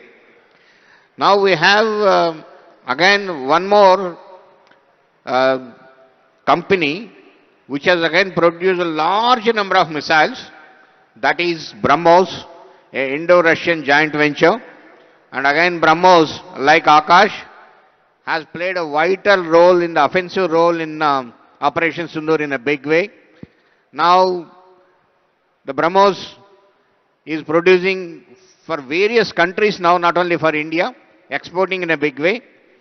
And I like to ask the CMD, who is here, MD, Dr. J.R. Joshi, Jaitit Joshi, what next you have as a Indo-Russian collaborations? Are you trying to bring some more? Or you are going to have an updated, modernized weapons? Or what else you are going to bring it to Hyderabad is what we are looking at you. Thank you, Honorable Minister and my ex-boss, Dr. Satish Reddy ji. Hello. And all the panelists and many of the CEOs of the companies. We are building the present version of the things from which we are firing from the land, ship and air version. And to accommodate the thing, we want to make it a new generation missile, which is a sleeker version to come on the LCA. That is a major thing we are doing it. The diameter we are reducing it so that we can fire it from the submarine. These are the new developments, and also hypersonic version we are working on it. One thing, Hyderabad, as everybody has told, it's a fantastic place. I always keep telling, from airport to any part of the city which is 70 kilometers or 80 kilometers flat, 1 hour 10 minutes we can reach. No other city has got this type of infrastructure. We have got various industries, last 50, 60 years industries have been built. That is whether it is DRDO, space and atomic energy. All the three strategic sectors and the defense PSUs are there. However, one thing which I see the lacking is the core engineering field is lacking. We are coming up with so many aerospace companies where we require hardcore mechanical, electronics and aerospace engineers, which definitely all the industry partners and including Masood, who is on the panel, and Commodore Madhav Rao ji, we don't get industry ready engineers. That is the very, very big worrisome factor for an industry. And we train them, and finally they leave it for a greener pasture in some other sector, maybe like banking or some other IT sector and all. The hardcore engineering thing is dying. I request Telangana government to put some efforts on that one. We have the quality consciousness also is very low. Day before yesterday, the conclusion, I was in a valedictory function of IIM, Indian Institute of Metals. 1,700 scientists and academicians and industry partners from across the world participated in IIT. And we are doing one more event on the platform of ISNT. We are trying to bring it to Hyderabad and do it, for which I am the president also. We are doing training and certification, but the skill set of the people is very, very low. So skills university, any state government has started. We should bring in all these societies and train and certify the people in a bigger way. Unless we do this thing, our core engineering sector is going to die. Many of the engineering colleges in Hyderabad have closed their mechanical and metallurgical engineering branches, which is a very worrisome factor. We have so many mines, even though Singareni collieries are there, we don't have any single extractive metallurgist left, or a metallurgy branch is there in the country. And same is the case with the mechanical engineering, and electronics also is going down. Everything is getting into AI, machine learning and all. Unless we have a hardcore engineering, we cannot do anything with the AI and machine learning. We should have a model wherein all these societies can help the state government to frame the curriculum. Recently, for diploma, they have come up for the curriculum framing for mechanical engineering graduates, which we have done it. So the many societies are there which are headed by the people in or around Hyderabad or from the Hyderabad. So we can be of some help so that aerospace industry can be built and Hyderabad can become a big aerospace industry. Earlier, few hours back, Deputy CM of Karnataka was also telling he will also partner with us, taking cue from them. Bangalore is doing a lot of things in the aerospace industry, as he was telling that his export is much more than the IT export. We also should aim for that one. And all the industries will be supporting the cause of the Telangana government in this venture. Thank you, J.R. Joshi. Now, I just move from defense to space. We have been talking about defense, but space also is doing extremely well. India has become one of the leaders in the world in the space-related activities. Government has come out with so many measures wherein private industry is participating in the defense activities in a big way. We have two people connected to the space here. One is Ananta Technologies, the MD, Mr. Subbarao is here. And also we have the startup, which I'll come to him, Nagbharat, a little later. So, Dr. Subbaraoji, looking at the space industry particularly, for Hyderabad, we have only one laboratory here, NRSC, but then a lot of space industries have come, a lot of startups have come. You yourself, you are doing extremely well, and you are heading the space organization in the industry side also. What do you think in the next few years, space industry movement wise, and what do you expect from the government of Telangana to do for it to flourish further, to fly into the space beyond geostationary? We are already flying high, so beyond that we need to fly. Thank you, sir. Honorable Minister Garu, Uttam Kumar Reddy Garu, Satish Reddy Garu, and distinguished panelists and distinguished participants here. See, the subject today we are discussing about is in the plan that the rise of Telangana. In this, we are talking about 3 trillion economy that Telangana is going to achieve by 2047.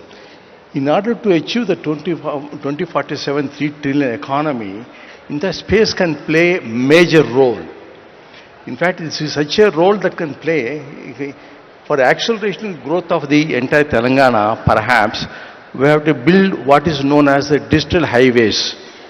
That is a bandwidth distribution across the Telangana through which knowledge can be transferred, which means we are talking about education, medicine, a lot of other things also can be there. Entire knowledge can be transferred to the villages from here. See, that's where, even Abdul Kalam was talking about a Pura, that digital divide between the urban areas and the rural areas can be bridged using the satellite technology on that.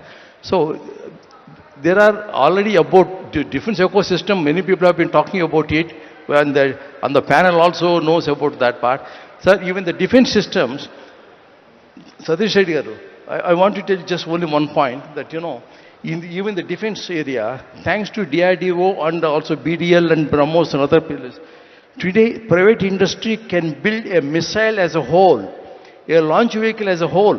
The example is that we have the example also here in the startup company, which builds the entire launch vehicle. Similarly, satellites can be built from here. So that means ecosystem as already existing. Only thing is the policy also enables, the government of India policy today enables that. Now the state government merely not look at the allocation of land, only that, we should think something beyond that. The allocation of land is world syllabus, sir.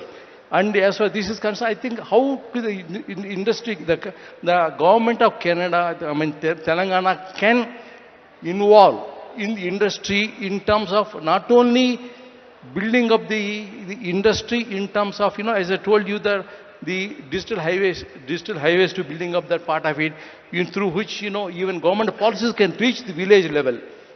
So that way many things can be done. Similarly, in the remote sensing area, see, one is upstream side we are talking about the launch vehicles and satellites. Downstairs, applications of the satellite data to the various development initiatives. So that can become the part of that. See, in order to become the 3 trillion economy, space must be involved in a big way. That's all I can say. Thank you, sir. Thank you, Subbarao. 1 minute. Subbarao Garu, thank you for your suggestion. You please be in touch with us, and Magivana, you can make a note for us how exactly you want the Telangana government to go forward with the space sector. Having entered into space, let me continue in the space, bring the startup forward. We have Skyroot, and Skyroot is the first company to test a launch vehicle.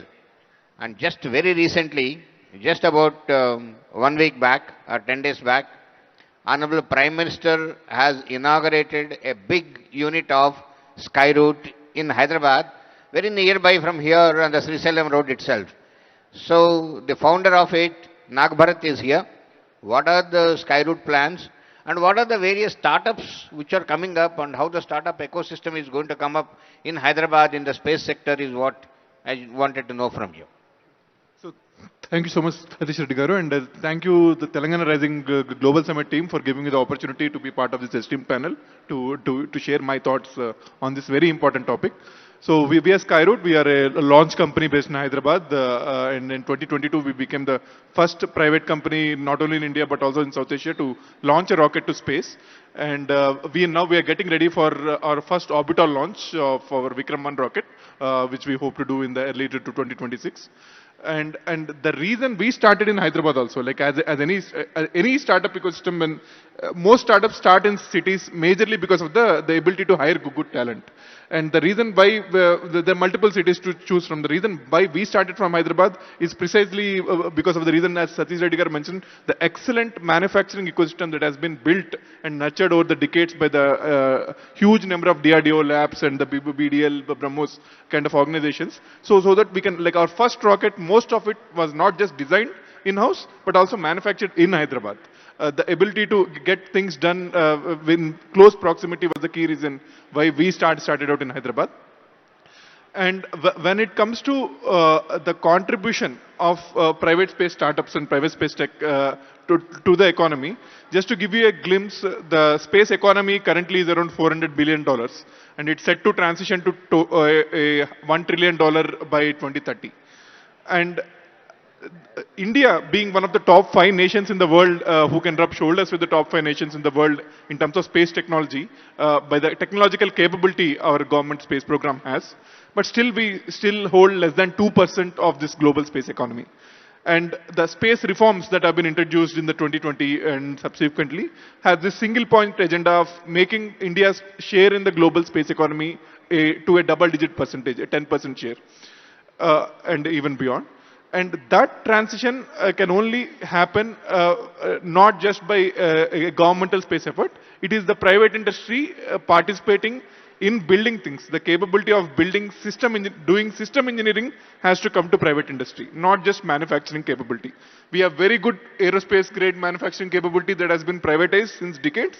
And what is happening over the last decade and accelerated post the space reforms is this ability and the drive, both by the established corporates, but also by the new age startups, to be able to build and design and develop end-to-end systems from scratch.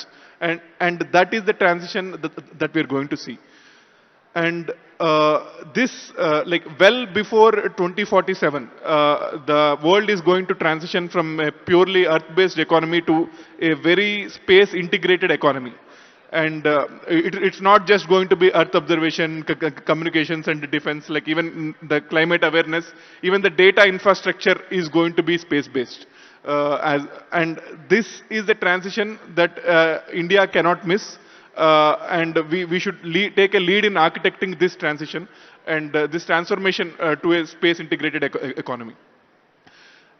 And as a country, we are going to, this is a crucial decade where we are going to transform from a net importer of advanced deep tech solutions in aerospace and defense to an exporter of these deep technology solutions in aerospace and defense. And Telangana has all the ingredients to be the epicenter of this transformation because it has great infrastructure and right governance with the right ambition.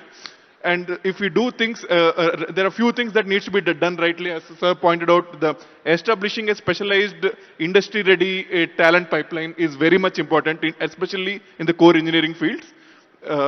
Because having people in core engineering, strong fundamentals in core engineering field, who can leverage the AI tools and AI capabilities to actually accelerate the work. What takes 1 month can be done in days, but can only be done by people who have core fundamentals in the core fundamental sciences and core engineering fields. So that is establishing specialized talent pipelines is one thing that government should focus on.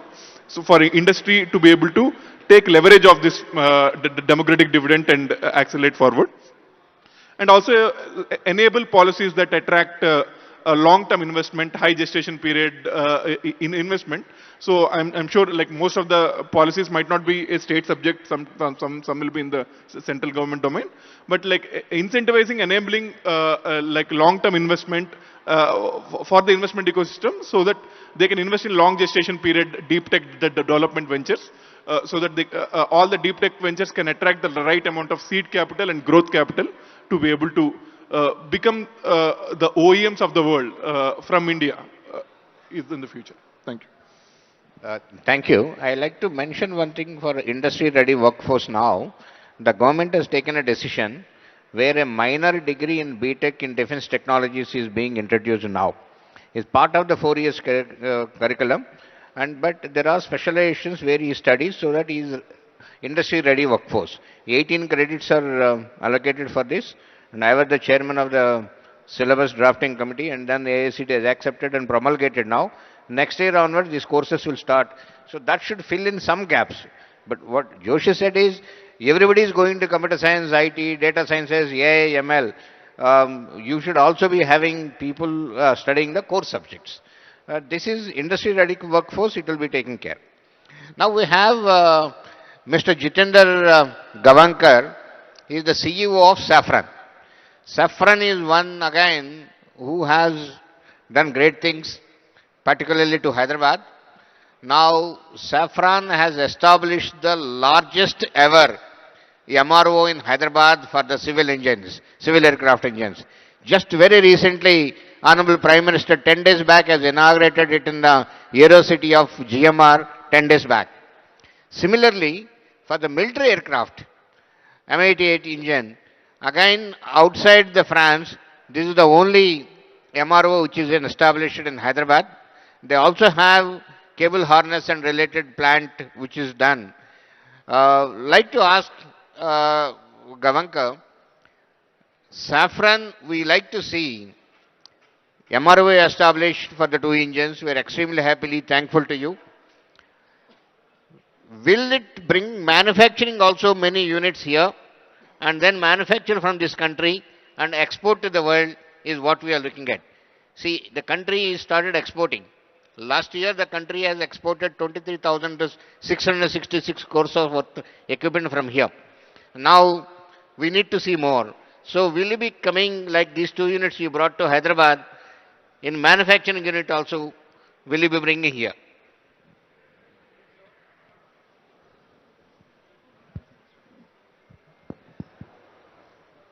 So, coming straight to the question, we are already manufacturing in the same GMR Aero Park where we inaugurated the MRO. In fact, the manufacturing was set up before MRO. In 2020, we had laid that foundation. In 22, I said that. I said about it, but that is cable harness and No, related that and is some of the small units. cable. But big manufacturing units, So like we- engine you manufacture here. The complete engine is some time away, I would say. But right now on the LEAP engine, about 13 part references we manufacture out of Hyderabad.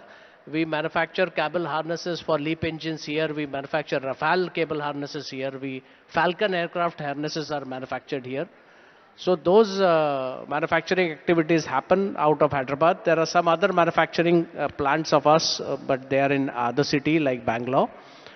There is a possibility that if the Indian Air Force bigger project of Rafale gets through and Dassault gets selected as the potential supplier, and back of that it would make sense to set up the Rafale engine manufacturing, and that is definitely on the thought process.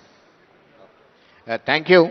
We like to hear some more good news from you in the coming future. I'm sure TR-40 and other engines which are being imported here, and then those units are supposed to be manufactured here. I'm sure you will be able to manufacture them here. Now, when I say the manufacturing sector in the country today in defense, last year, out of the 1.75 lakh crores of the capital budget, 1.5 lakh crores worth of equipment has been manufactured indigenously in the country. And now, immediately target kept for 25-26 is 1.75 lakh crores of worth of equipment to be manufactured here in the country. Now, for the year 28-29, the target given by Honorable Raksha Mantri is 3 lakh crores worth of equipment to be manufactured here. That means it is double of what it is in the next about 3 to 4 years.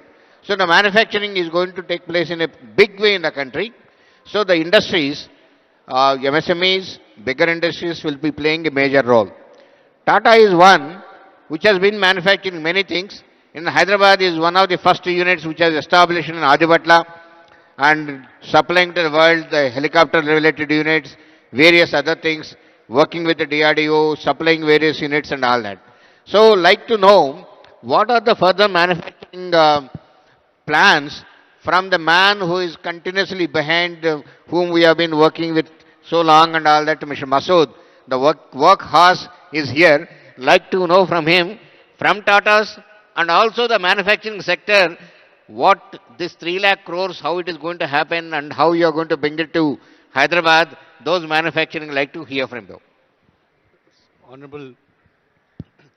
Honorable Minister, Dr. Satish Reddy, firstly, thank you very much for the very kind words. It would have been nice if you had said this at May when my appraisal happens, but I'll take it as of now. Also to the other esteemed panelists who are with me, Dr. Joshi in particular, who we worked with a long time back. I think the nation is immensely proud of what BrahMos has done. Desh ki izzat rakh liya apne, so thank you very much. Air Chief Marshal Chaudhary, thank you so much. Again, the air warriors are what has kept the nation and the way we live safe, so thank you for that. So I grew up in India in the 1980s. And growing up, at least the view was that India could not manufacture quality products. And if at that point in time I had come to you and said that some of the best equipment in the world, including the American presidential helicopter, will be manufactured in India, you would have taken me to Agra, got 200 rupees and a blanket, and admitted me into the mental asylum there. Those were some of the misconceptions that we had, or the doubts that we had when we started our journey in Hyderabad in 2008. Today I am pleased to say that every aircraft that you travel in the world has significant parts made from Hyderabad, and that includes the American presidential helicopter. Today, what I'd also like to add is those helicopters and aero engine parts, a significant portion of them are actually made by young girls from Telangana, from the most rural parts of Telangana, many of whom have never even seen an aircraft, let alone ride in an aircraft, and they build aircrafts as good, if not better, than some of the best mechanics in the world. So that itself is proof of, one, what India is capable, what the women of India are capable, and what the state of Telangana is capable of. So in terms of capabilities, what we have built, of course, is the ability to build the full aircraft. We are also now building the full C295 aircraft flyaway. All the major sections of those are being made in Hyderabad. They get supplied to Vadodara, where the final assembly line is there.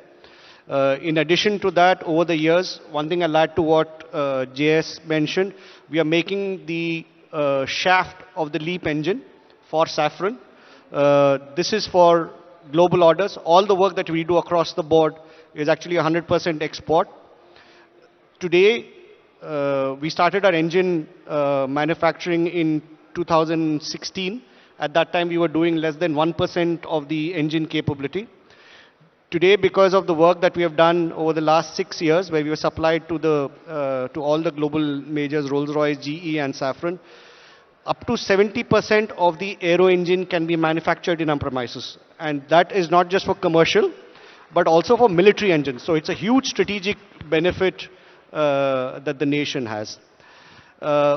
In terms of our future roadmap, one of the other things that we are doing is that we will be building the entire Dassault Rafale fuselage will be made in our factories in Hyderabad. All Dassault, two sources. There'll be one in France, there'll be one in Hyderabad. So 50% of Rafale fighters sold worldwide will have their fuselages made in Hyderabad. Similarly, all the shafts of the LEAP engine, 40% of those will be made here. Casings, nearly 80% are made here. If I see the growth, there is no limit to what looks ahead of us, because what we've been able to do over the last few years is to build the capability. I think we've set up the capability, the infrastructure, and also proved to the world that we can not only meet but exceed global standards of quality, on-time delivery, and cost competitiveness. And what has meant is today we are in a situation where we have an order backlog of nearly $4 billion reaching up to 2040 on the aero engine side alone. We've actually had to say no to a lot of work that we are doing. We are selectively choosing what we do and don't do. So I'm quite certain, Dr. Reddy, to the question that you asked, that the targets that have been set by the Honorable Raksha Mantri for exports can easily be done. There is an infrastructure here. The talent pool that we have in India, particularly in the state of Telangana, the rapid ability to assimilate and learn and deliver is what will make India amongst the foremost exporters of defense technology in a very short period of time. Thank you, Mr. Masood. Very nice to hear all these things from you. Now you all heard from the eminent panels here. They're all from across various sectors of the defense and space.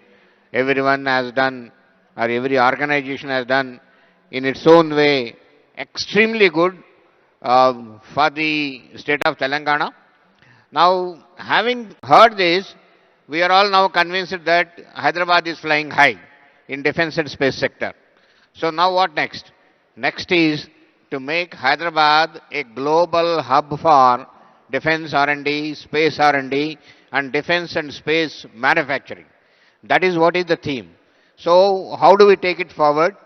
All of you who have any suggestions in this, any proposals in this, may send it to the government and may send it to the Mr. Praveen or anyone else, and then those things can be studied by the government and taken forward.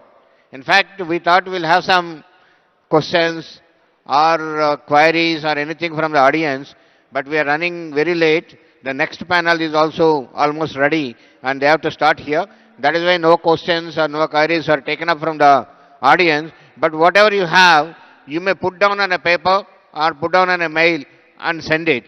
The mail ID will be given by Praveen and you can send it to all of them.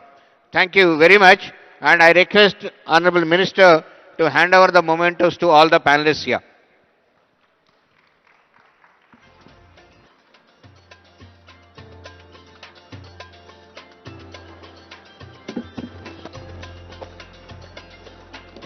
Thank you so much, sir. Thank you, one and all. And now I request Uttam Reddy Garu to felicitate our panelists. Firstly, our moderator for this panel session, Dr. G. Satish Reddy Garu.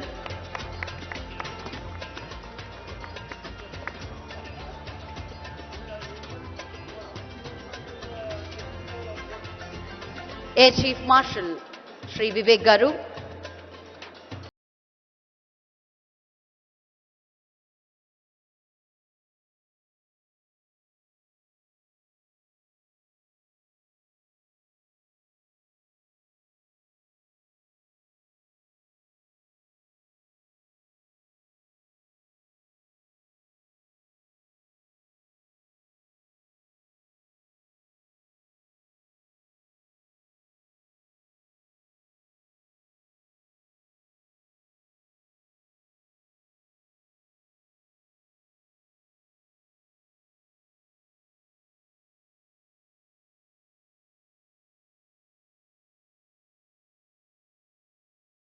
Ji.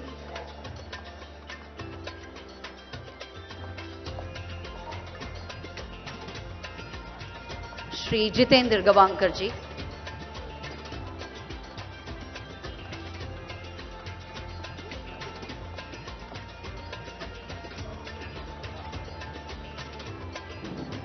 Dr. Subbarao Pauluri.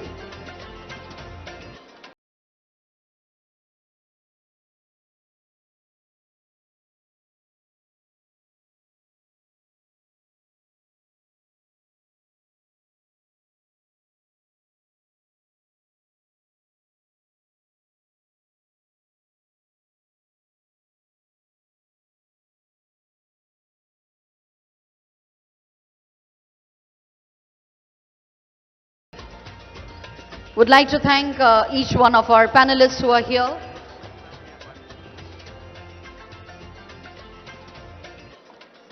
Shri Naga Bharat Daka Garu, thank you so much each one of you for joining us on stage and sharing your visions, expertise.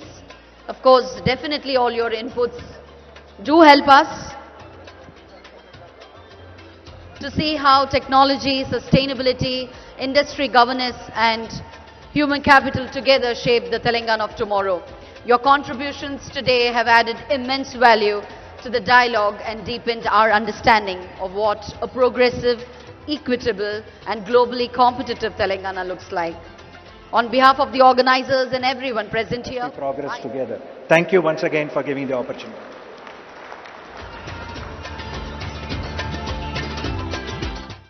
Thank you very much, Mr. Dinesh. Glad to see the support of corporate India also to achieve our vision of making Telangana a $3 trillion economy by 2047.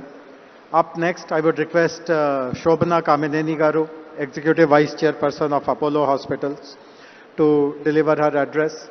Later in the day, I'm happy to share with you that Apollo Hospitals is announcing a major expansion in Hyderabad. They are investing 1,700 crores.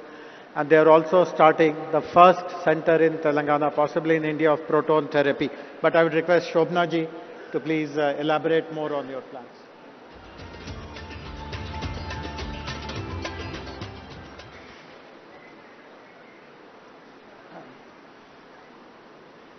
Good afternoon to all of you. Namaskaram. Welcome actually to a state that I live in and I completely love. Honorable Chief Minister Revanth Reddy Garu, our Deputy Chief Minister Bhakti Garu, D.K. Shivkumar, the Deputy Chief Minister of Karnataka, Mr. Sridhar Babu, and all the honorable ministers here, our members of Parliament, members of this Assembly, and our one of the chief guests here, who is also a Nobel laureate, Mr. Satyarthi, distinguished IAS, our Chief Secretary here, and Mr. Jayesh Ranjan, IAS, all of you in the audience, my fellow industrialists, I see a lot of friends here. Good afternoon, and I can't tell you how privileged I am to actually represent industry at this very, very important juncture of Telangana's history. This is a wonderful summit, this Global Rising, and that does describe our energetic Chief Minister. Everything he does comes with a very special energy. Sir, I do hope you'll score a goal with Messi. And so I think that, you know, what we have to really, as industry, we do expect a great environment, but we also want to enable, and that is what we did 38 years ago when we came and built our second hospital here. It was not, it was given to a piece of land, you know, among rocks, and that turned out to be Jubilee Hills. So I think infrastructure provided by the government, infrastructure that we as industrialists provide. I know Mr. GM Rao Garu, your airport has enabled so much of industry to come here and to actually be proactive in this state. So I speak from the industry perspective that while we do appreciate the amount that great governments do for us, but we will partner you to do even more, sir. And I think the fact that every year from when we came into Hyderabad 38 years ago, we continue to invest in this state.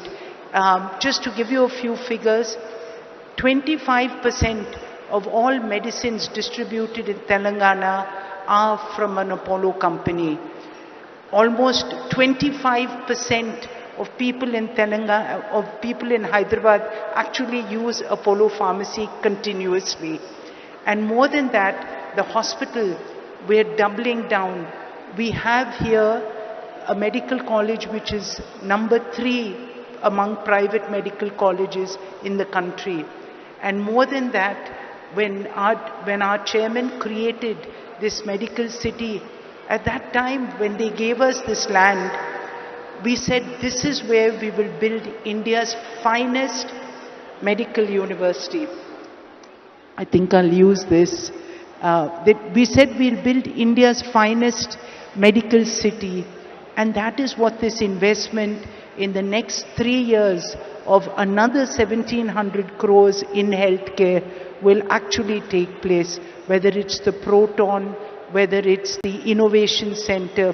Today in Hyderabad, we created an IT model that is actually works better for health as a large language model than Gemini, and that's Ask Apollo. And it's at the price which was even cheaper than DeepSeek. And that's what India can do. Dr. Aparna Devare is going to be the moderator for this panel discussion. Telangana partnering with the ASEAN Tigers. Dr. Aparna is the Faculty Department of Political Science from the University of Hyderabad. A very warm welcome to you, ma'am. Now let me welcome on stage His Excellency Muzaffar Shah bin Mustafa, High Commissioner of Malaysia to India. Ladies and gentlemen, with a big round of applause, let's welcome His Excellency Muzaffar Shah bin Mustafa ji on stage.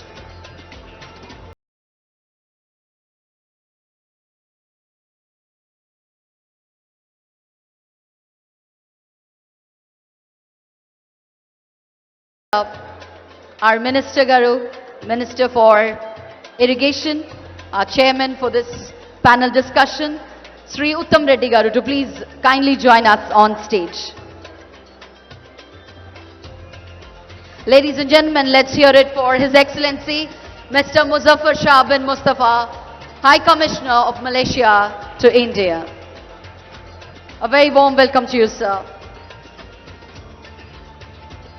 May I now request Her Excellency Chaunat Thang Sung Phant, Ambassador of Thailand to India, to please join us on stage.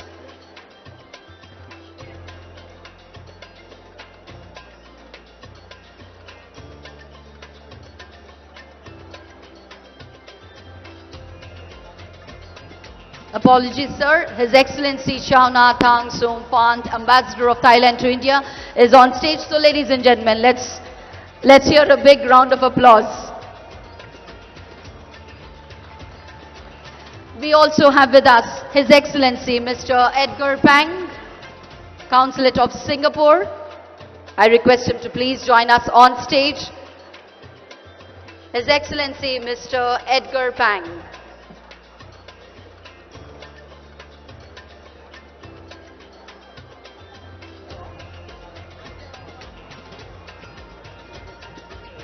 You look beautiful, ma'am. And finally, ladies and gentlemen, our next panelist and final panelist on stage to be invited is Mr. Pham San Chao, CEO, Asian Operations MD, Win Group. Can we have on stage Mr. Pham San Chao? Very warm welcome to you, sir. Well, welcoming all our panelists, can we hear a big round of applause, ladies and gentlemen, for our panelists from all across the world who have joined us for this panel discussion this evening. And now I request Aparna Devare ji to take over the stage. Thank you.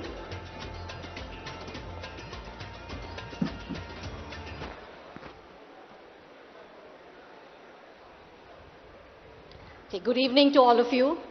I have great pleasure in welcoming distinguished representatives from Thailand, Malaysia, Cambodia, Vietnam and Singapore.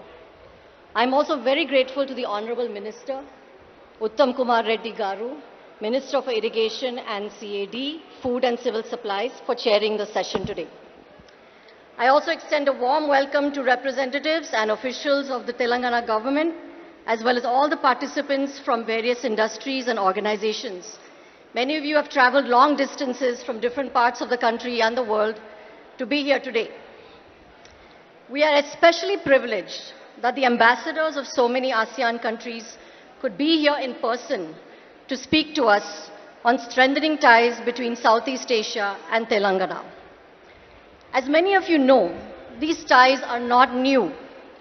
There was a flourishing trade between both regions as far back as the 1st century. While we associate the word Ikkat with Pochampalli village, very nearby, this word is actually a Malay word, or Mangikat, meaning to tie. The Telia Rumal, a specialty weave of this region, had high demand in Southeast Asia. The Telia technique traveled from here widely to the region of Southeast Asia. Each region there has its own unique Ikkat weaves, such as the Sarawak in Malaysia, which is famous for its Ikkat, and the most sophisticated and finest Ikkat in the world was found in 19th century Cambodia. The warp Ikkat techniques from the Deccan, especially with its geometric motifs, became popular amongst weavers all over Southeast Asia. So many things have traveled from here, but they were refined and mastered over there in your countries. Epics, textiles, architecture, and many things, of course, came back. And there was, considerable exchange. It was not a one-way street. If the Deccan had great builders, then the Cambodian Angkor Wat is the high point of this cultural heritage. So many influences, as you can see, back and forth between our cultures. Other historical links include the religions, Hinduism, Islam, and Buddhism. The Satvahana dynasty promoted Buddhism in this region, which is home to many important Buddhist sites, and the brilliant Buddhist dialectician, Nagarjuna. And monks have been traveling from the region to Southeast Asia, and later dynasties such as the Golconda, the Kakatiyas, and then the Golconda Sultanate continued this trade, trading diamonds with the Malay world. So clearly we have seen these linkages historically. People have been traveling, so tourism is not new. So perhaps this is why Hyderabadi travelers are so comfortable in Southeast Asia, because they're going there in such large numbers as tourists. Again, technology transfers are not new. Exchanges have been going on. Technology of the loom, of shipbuilding, of predicting weather patterns and climates. All these exchanges were ongoing, but are now morphing into new and modern forms, such as the exchanges of digital economies, renewable energy, food processing, and so on. The ships that once plied people and goods are now in the air, and it is the aerospace industries which are now the areas of collaboration. Telangana has much to learn from Southeast Asia. The region has seen such a significant rise in per capita income, even though we all started off, post-independence after colonial rule in the same situation. You have achieved high rates of literacy, access to healthcare, reduction of poverty, and a better standard of living for your populations. So this is climate change is a common challenge for you as well as us. But your countries have developed with an aesthetic sense, beauty, and a sense of pride in your cultural heritage.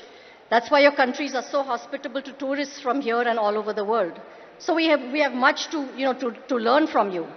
But Telangana can also offer its own expertise and development in digital services, IT and software development, advanced hospitals and medical care, pharma, aerospace, and film and creative industries. Hyderabad, with its rich and syncretic history, juxtaposing both the ancient and modern, is also the gateway to tourism in this region. And in the end, there's always Ikkat, the tie that continues to bind.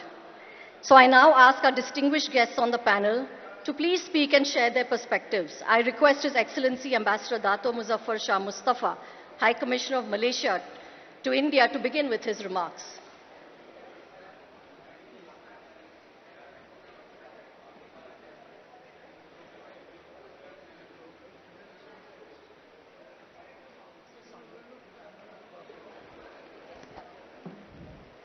Thank you. Thank you very much, respected moderator.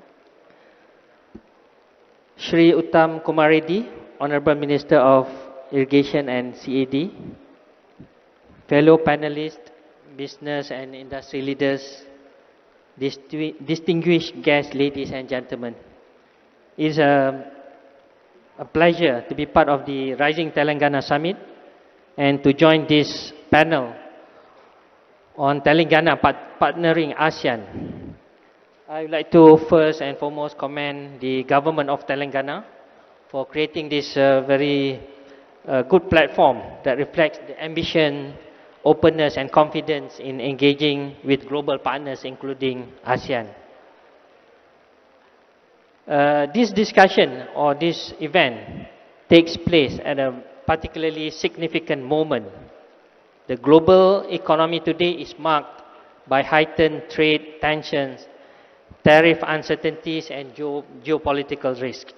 Yet, these challenges are also creating opportunities. In this context, Telangana, ASEAN, and Malaysia in particular are well positioned to work together to turn uncertainty and risk into opportunity.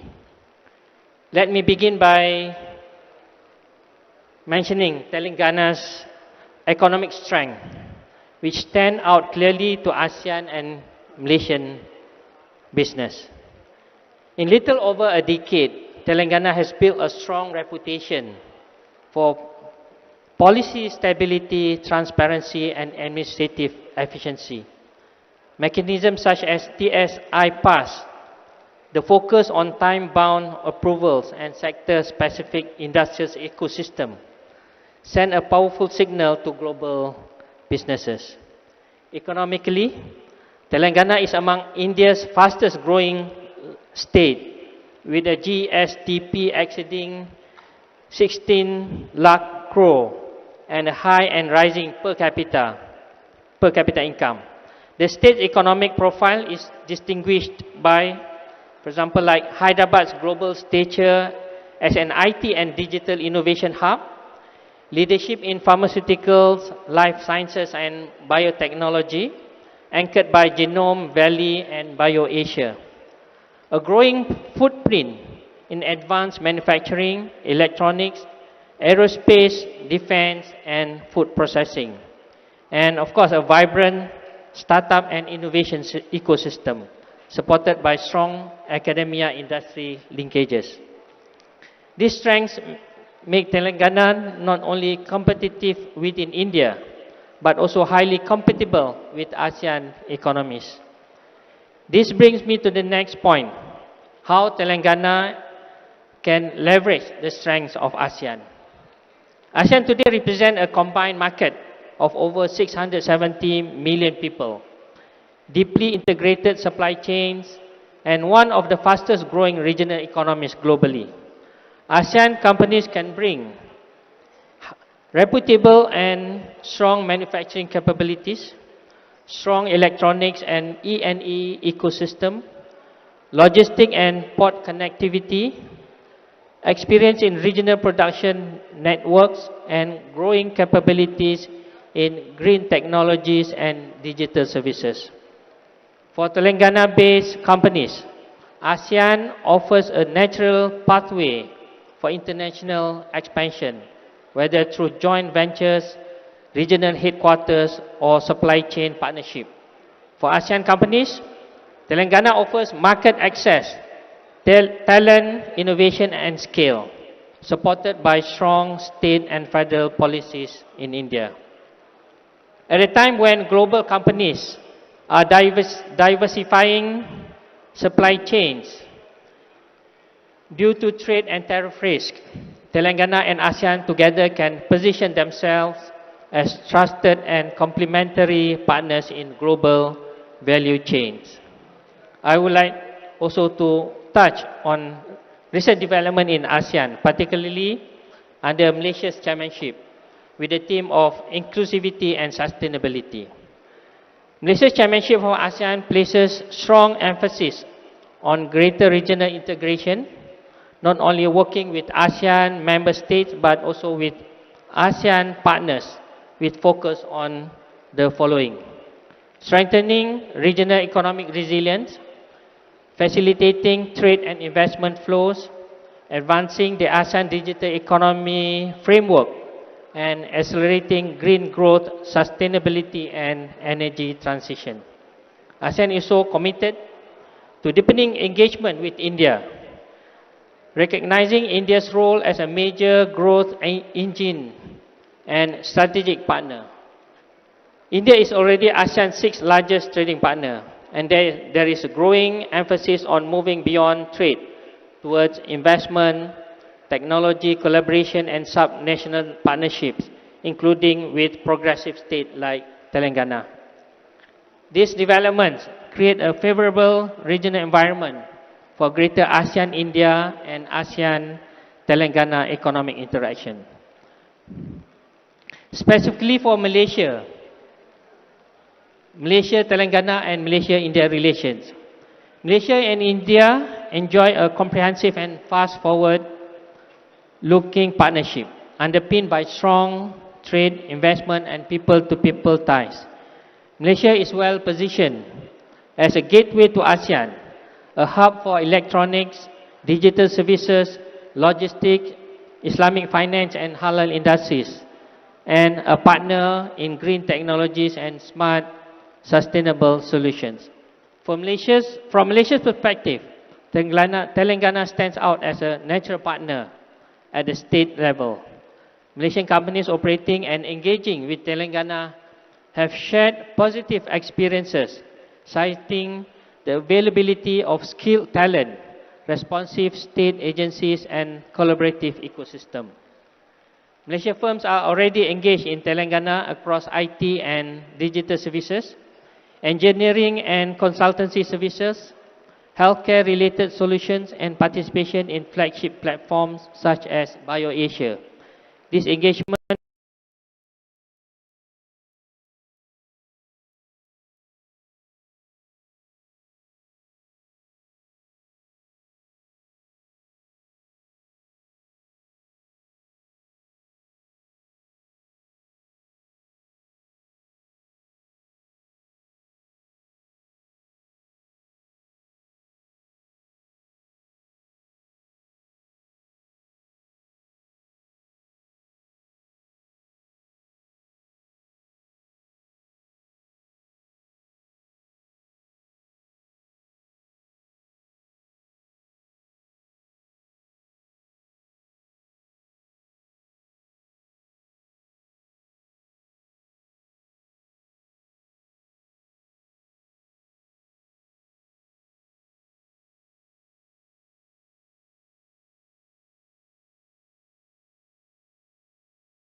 as we progress together. Thank you once again for giving the opportunity.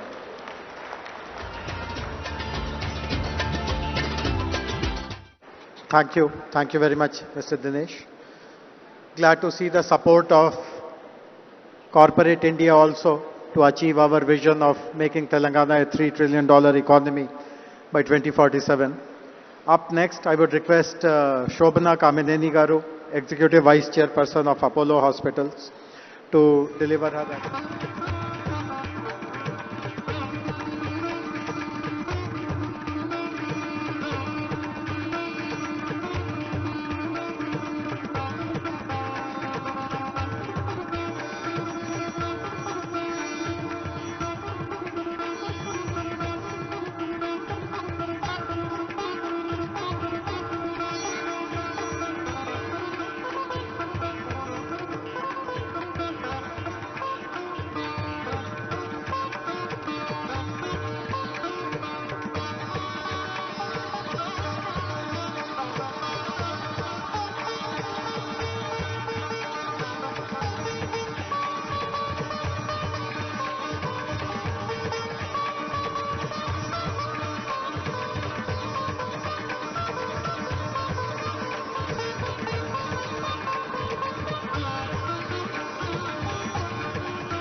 Hello.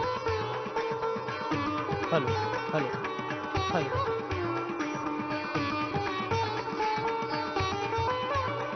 Hello. Hello. Hello, mic check. Hello.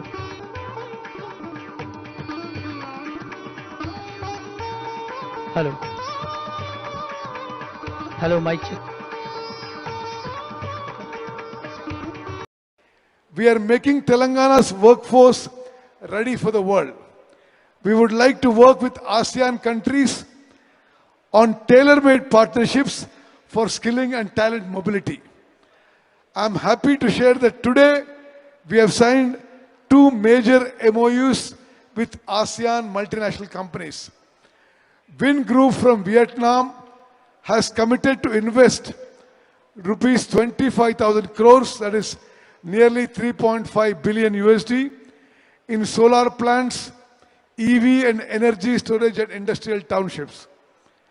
AGIDC from Singapore will be investing nearly rupees 70,000 crores, that's about 8 billion USD, to set up AI-ready data centers in Telangana. This is a clear reiteration of their trust in the Telangana growth story. I'm sure we'll unlock much more such mega projects in the near future. As Telangana rises towards 2047, we look to the ASEAN Tigers not just as economic partners, but as collaborators in creating new supply chains, new technologies, and new opportunities for our young populations. I look forward to your feedback and your suggestions in taking our partnership to the next level. Thank you. Thank you to the Honourable Minister for his remarks. I now request His Excellency Ambassador Nguyen Thanh Hai, Ambassador of Vietnam to India, to please address his comments. Oh, he's not here. I think, unfortunately, he could not make it this evening. But we will ask Her Excellency Ambassador Chavanat Thangsupan to please, yes, whatever you prefer.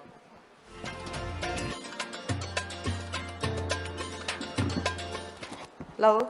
Namaste and Sawadi Naka. Honorable Minister, Excellencies, distinguished guests and participants. It's a genuine honor to be part of the Telangana Rising Global Summit. I extend my heartfelt thanks to the Governor of Telangana and Honorable Chief Minister Vanitha for the gracious invitation. It's a pleasure to be here in the vibrant city of Hyderabad. Today's session on ASEAN-Telangana relations is timely and relevant.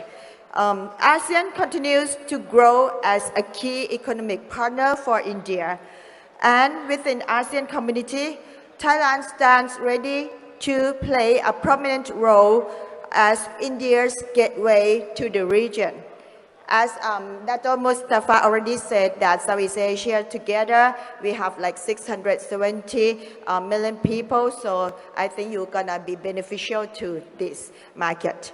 And we also interested in having opportunities to become your partner in IT manufacturing, pharmaceutical, food processing, agri-innovation, healthcare, smart logistics, and the startup ecosystem.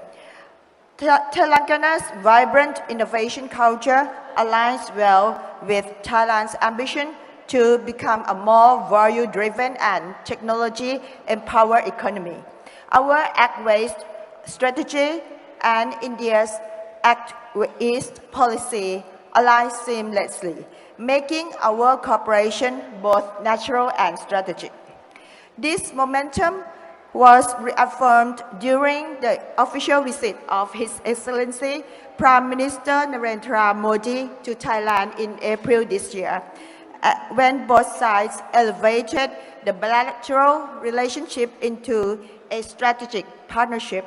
This was followed by the recent visit by my Foreign Minister, His Excellency Mr. Sihasak Phongket from 29 November to the 2nd of this month, during which he met with the co-founder and executive chairman of Bharat Biotechnology Company here.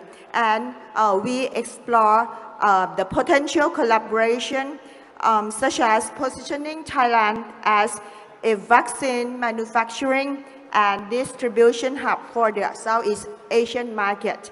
And actually, Bharat Biotech Company already have trial his vaccine, chikungunya vaccine in Thailand, and it's very successfully done. And I hope that Thailand gonna be the first manufacturing hub for this chikungunya vaccine of the Bharat Biotech Company.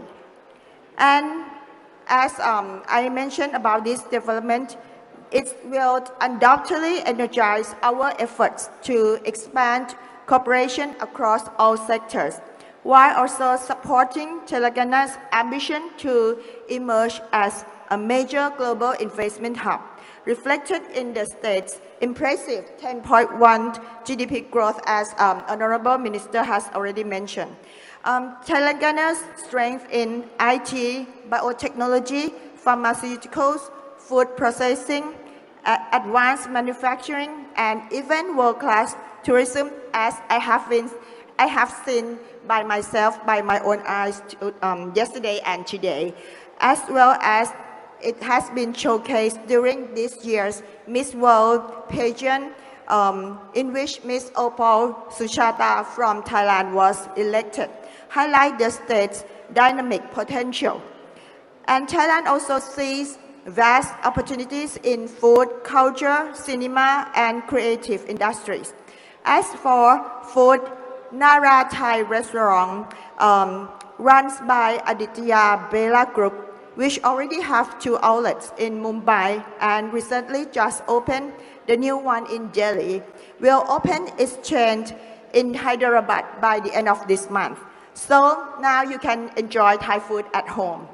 And Thailand remains a favorite filming destination for Indian producers, and with Tollywood's dynamic film ecosystem, we can further expand joint productions and film school exchanges, and also youth and sport programs. In the hospitality sector, one of Thailand's strongest assets, We stand ready to partner with Telangana to craft new tourism circuits that celebrate our shared history and showcase the rich cultural traditions that connect our peoples. Ultimately, ASEAN-India cooperation is a story of shared growth and shared prosperity.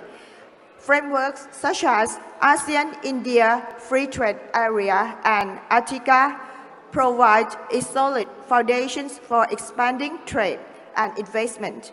For Thailand in particular, we have MOU on trade and investment with the government of Telangana signed on the 11th April 2022 serve as a practical mechanism for driving forward mutually beneficial initiative.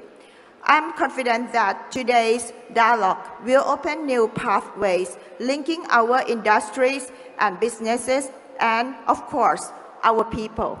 Thailand remains firmly committed to deepening its partnership with Telangana. And thank you everyone once again for your warm hospitality, and I look forward to enhanced cooperation and many fruitful outcomes from this summit. Thank you, Daniwat. Khap khun kha. Thank you, Your Excellency, for very detailed comments about what the investments have been going on, what the collaboration has been. I think it was very useful, so thank you so much. I now request His Excellency, Mr. Edgar Phang, Consul General of Singapore, to please give his comments. Thank you.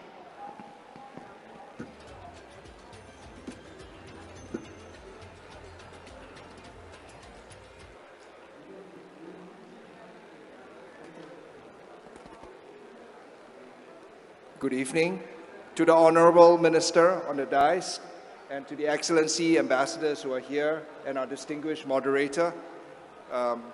Excellencies on the floor together with other delegates, good evening. Thank you for the opportunity that I have been given here to share some thoughts on ASEAN-India and ASEAN-Telangana relations. I think at the onset, I think it's important to view the broader ASEAN-India relationship in its full context. ASEAN and India share long-standing ties, with a long history of civilizational ties between the two of us, grounded in trade and cultural exchanges over a long period of time. Now, building on these foundations, both regions have come together today to foster even closer ties in areas such as trade in goods, connectivity services, and digital connectivity. Looking forward, among the different future-forward areas that both of us can work on, just two examples, digital and sustainability and green energy. In the area of digital, ASEAN is trying to integrate our economies within ASEAN with a digital economy agreement. Now, if we can do that together with India, it will potentially yield a lot of new opportunities. ASEAN is also trying to connect ourselves with an ASEAN power grid and to link ourselves up more in terms of sustainability and green energy. This is certainly an area that we can work together more with India.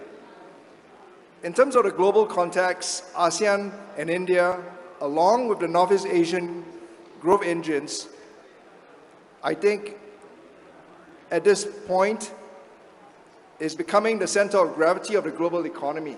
It has been shifting towards Asia over time.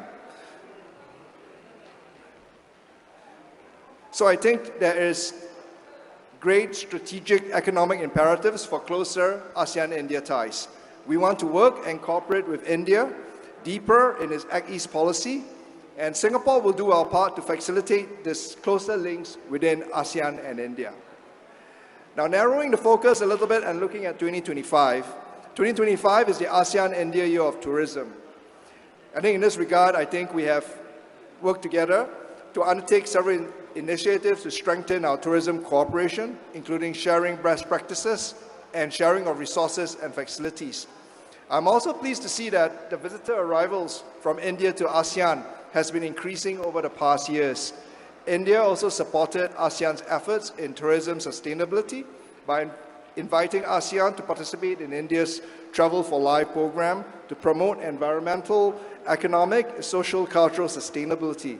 I think these efforts will better equip our tourism sectors to reach our long-term sustainability objectives. ASEAN looks forward to working even closer with our friends from India to address challenges and explore new opportunities in the field of tourism sector. I think for Singapore, India is one of our key tourism markets. The Singapore government and our companies like Changi Airport Group has been keen to work together with state governments to develop ideas and programs to sustain and grow tourism flows. Specifically for Telangana, Singapore is very well connected with many direct flights to Hyderabad. The Singapore Tourism Board, we recognize the potential in Hyderabad. In 2024, the Singapore Tourism Board brought more than 50 Singapore companies to Hyderabad for business networking opportunities, attracting over 200 local participants in B2B engagements. We also have authorized visa agents in Hyderabad, which makes it easier for the residents of Telangana to visit Singapore. We hope to continue strengthening our ASEAN-India supply chain integration in many areas, especially as we adapt in this heightened period of uncertainty. One area is technology, for which Telangana is one of the leading Indian states. Now, under the digital economy, the Reserve Bank of India has joined the Phase 4 of ASEAN's Project Nexus in July 2024. This will improve the cost, speed, access, and transparency of cross-border payments. So we welcome India's participation in ASEAN digital economy as ASEAN works to conclude negotiations on our digital economy framework agreement. So I think both areas can also explore many other new areas such as food processing and manufacturing, which could boost investments in Telangana and contribute to overall economic growth in both our regions. I'd just like to end on a note by congratulating the Telangana government for the successful conduct of the Telangana Rising Summit. Thank you. Thank you, His Excellency Mr. Pang. Again, mentioning key areas like green technology, tourism, digital services. I think there's a lot of collaboration with Singapore from this region. So that was very useful that you highlighted that. I now ask Mr. Pamson Chow, MD CEO, Win Technologies, Win Group Asia Operations, to please speak to the audience.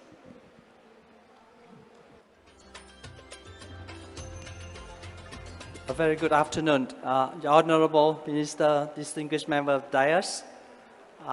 Let me begin by expressing my sincere congratulations to the successful hosting of the first Telangana Rising Global Summit. I think that this summit is a little bit overdue. We have been waiting for that, and I think that we should organize that more often so we can come and share our thoughts about how to contribute to your ambitious plan of contributing 10% of the total GDP of Vietnam, of India by 2047. As you just mentioned in your speech, Win Group decided to invest in Telangana 27,000 crore, which is $3 billion US. So this is the biggest ever investment by one Vietnamese company overseas. And it is also the biggest investment by a Vietnamese company in India. Although we have already invested nearly 4,000 crore in Tamil Nadu, completing the factory of VinFast in Tamil Nadu. For the audience, I was before Ambassador Vietnam to India for 4 years. And after that, I became CEO of VinFast for India, and now I became CEO of Win Group for Asia. And I just want to share with you 3 stories which brought me and brought the Win Group decisions to make that huge investment in Telangana. So the first story came back about 6 years ago when I was the ambassador in Delhi, and I got invitation from the National Museum of India. And they invited me to come and to see a beautiful collection of Nizar family. So I took the invitation, I came there, and I was surprised to see such beauty and amazed by the beauty of this collection. I was before ambassador in Paris, in France, and also in Belgium and the European Union. I am very used to beauty things and royal things. So I was amazed. And after that, I left a very beautiful letter to the museum saying that it is beautiful. And then the family of Mr. Niza contacted me. And since then, the story of my better understanding of Niza family and of Hyderabad started. I mean, Telangana started. And then we increased our exchanges. And then we decided that, oh, Mr. Sultan Nizam, once upon a time, was the richest man in the world, even richer than Rockefeller in 2030. At that time, he had $2 billion US, equivalent to nearly 300 million US today. So with that narrative, I started attracting my people from Vietnam to learn about Telangana and Hyderabad. So this is the first story. The second story, during my visit to the statue Buddha in the Hun Sen Saga Lake, I learned that statue, at first attempt of installation, it fell into the water. And then it took 2 years for the government of Telangana to be able to take it up and install it. And it's one piece of rock. And we come from a Buddhist country. So we think, we like to travel to Bihar and in order to see the place where Lord Buddha got enlightened. And also we went to Nepal, the ambassador Nepal was here, where Lord Buddha was born. So I think that this is another narrative for the Buddhist believer like Vietnamese people. So I spread the news again and people start thinking about, oh, Buddha in the past, he suffered too much. And now even when he became a stockroad, and he also suffered, he could not get installed in one attempt. So that kind of narrative continued to attract Buddhists coming into this part. And then we decided that, I said that I need to work something. And finally I made it. I made a direct flight between Hyderabad and Ho Chi Minh City and Hyderabad and Hanoi. And now we just joined Singapore Airlines, Malaysia Airlines and Thai Airways to become the fourth country in Southeast Asia to ensure the connectivity by air between Hyderabad and the two cities in Vietnam. And the third story came when we have a pandemic. And at that time, every country was isolated and we badly need vaccine. And then we know about Bharat technology, Ambassador Thai just mentioned. And I decided to invite both Mr. Krishna Sula and his spouse, Shusha Krishna, to come to my residence, have a nice party. And we decided to ask the government of India to allow us to buy co-vaccines from them. And with a special permit from the government of India, we got some vaccine and we were able to cure some of our COVID victims. And then it's another chapter open. So we start working on pharmaceutical. So we grow a lot of herbs, and that herbs are very good for production of pharmacy here. So we start working and we invite to go to Vietnam to strengthen that cooperation. So that story, that mishap allow us to know each other, to understand each other, and from there we start the cooperation in medical and pharmaceutical. And finally, I think we have visited the beautiful city of Hyderabad. I was before Ambassador to UNESCO and Deputy Chief of the Executive Council of UNESCO. I like traveling. I have covered 27 out of 38 state and union territory in India. I love many UNESCO sites, and 1,000-pillar temple is one of my favorite. And I follow the process of having it nominated in UNESCO in 2021 when I was still there. And I interact with my former colleague in Hanoi. I asked them to support the inscription of the 1,000 temple on the UNESCO list. So with that, I think that now is the time for me to decide something for Telangana in a bigger way. Then I convinced my group to look into the opportunity here. And here today, we are able to sign a most comprehensive agreement with one single state, overseas, apart Vietnam, in order to develop everything ranging from a very big smart city to we also launched the taxi fleet. We are going to invest in technology. We invest in green energy.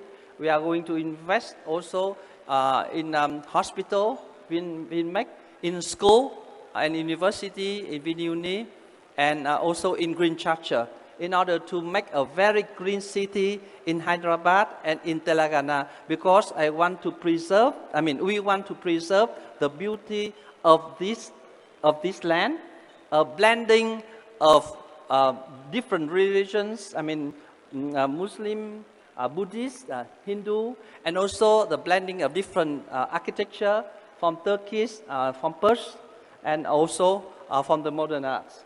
So with that, I would like to share the very specific story from Vingroup, which is the biggest conglomerate of, in Vietnam, which is considered like Tata and Adani combined in Vietnam.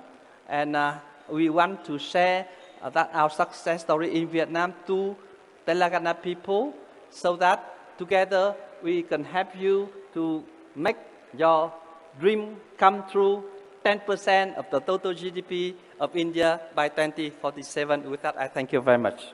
Thank you very much. I think you have spoken very well, and we thank you for the MOU you have signed today. And I'm sure you'll have your experience of doing business in Telangana will be very good. And for the ambassadors from all the ASEAN countries, I'd like to just reiterate at the end that not just India, but Telangana itself has many good spots of Buddhist tourists. And you know, all your countries are directly linked to Hyderabad. I think we should work more and more on tourists from your country coming to Hyderabad. There are very landmark Buddhist centers here. Because I think there are in the flow of tourist traffic, far more Telanganites come to your country than from your country to here. So we also like to seek your cooperation in encouraging tourism from your countries to Telangana. Thank you very much. We thank all the distinguished guests, your excellencies, for your very detailed comments about the sectors in which you are collaborating. We thank the Honorable Minister for your remarks. And I now hand it over for the... Thank you so much, everyone present on stage, for all your valuable insights and inputs. Thank you so much for being here on stage. And now I request Uttam Reddy Garu to felicitate our panelists here on stage. Firstly, His Excellency, Mr. Muzaffar Shah bin Mustafa, High Commissioner of Malaysia to India.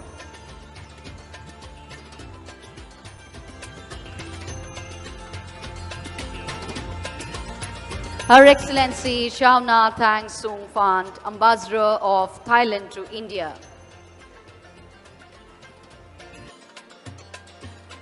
His Excellency Mr. Edgar Pang, Consul General of Singapore.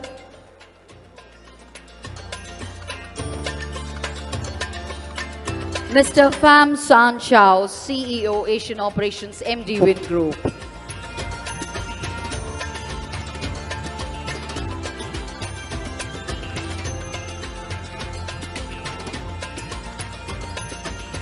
Indeed, the discussion was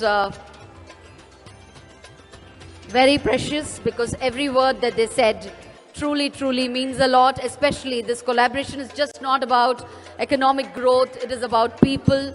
It's about young entrepreneurs finding their platform, shared solutions, investors identifying transformative ideas, cultures coming together.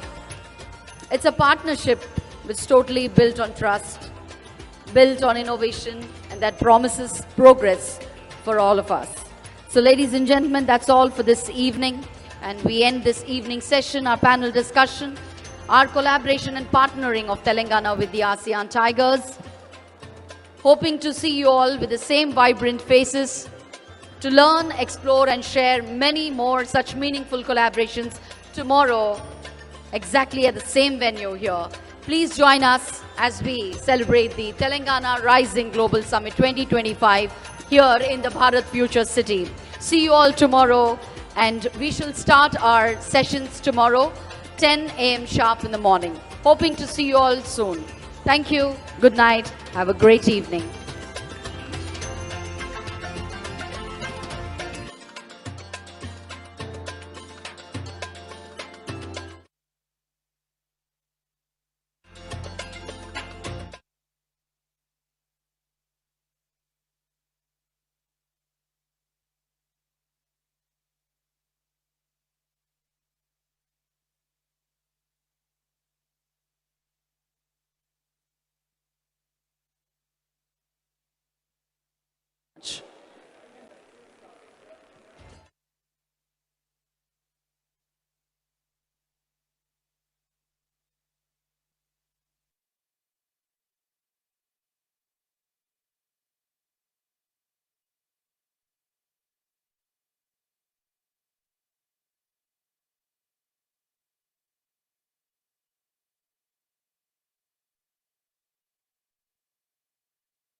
as we progress together. Thank you once again for giving the opportunity.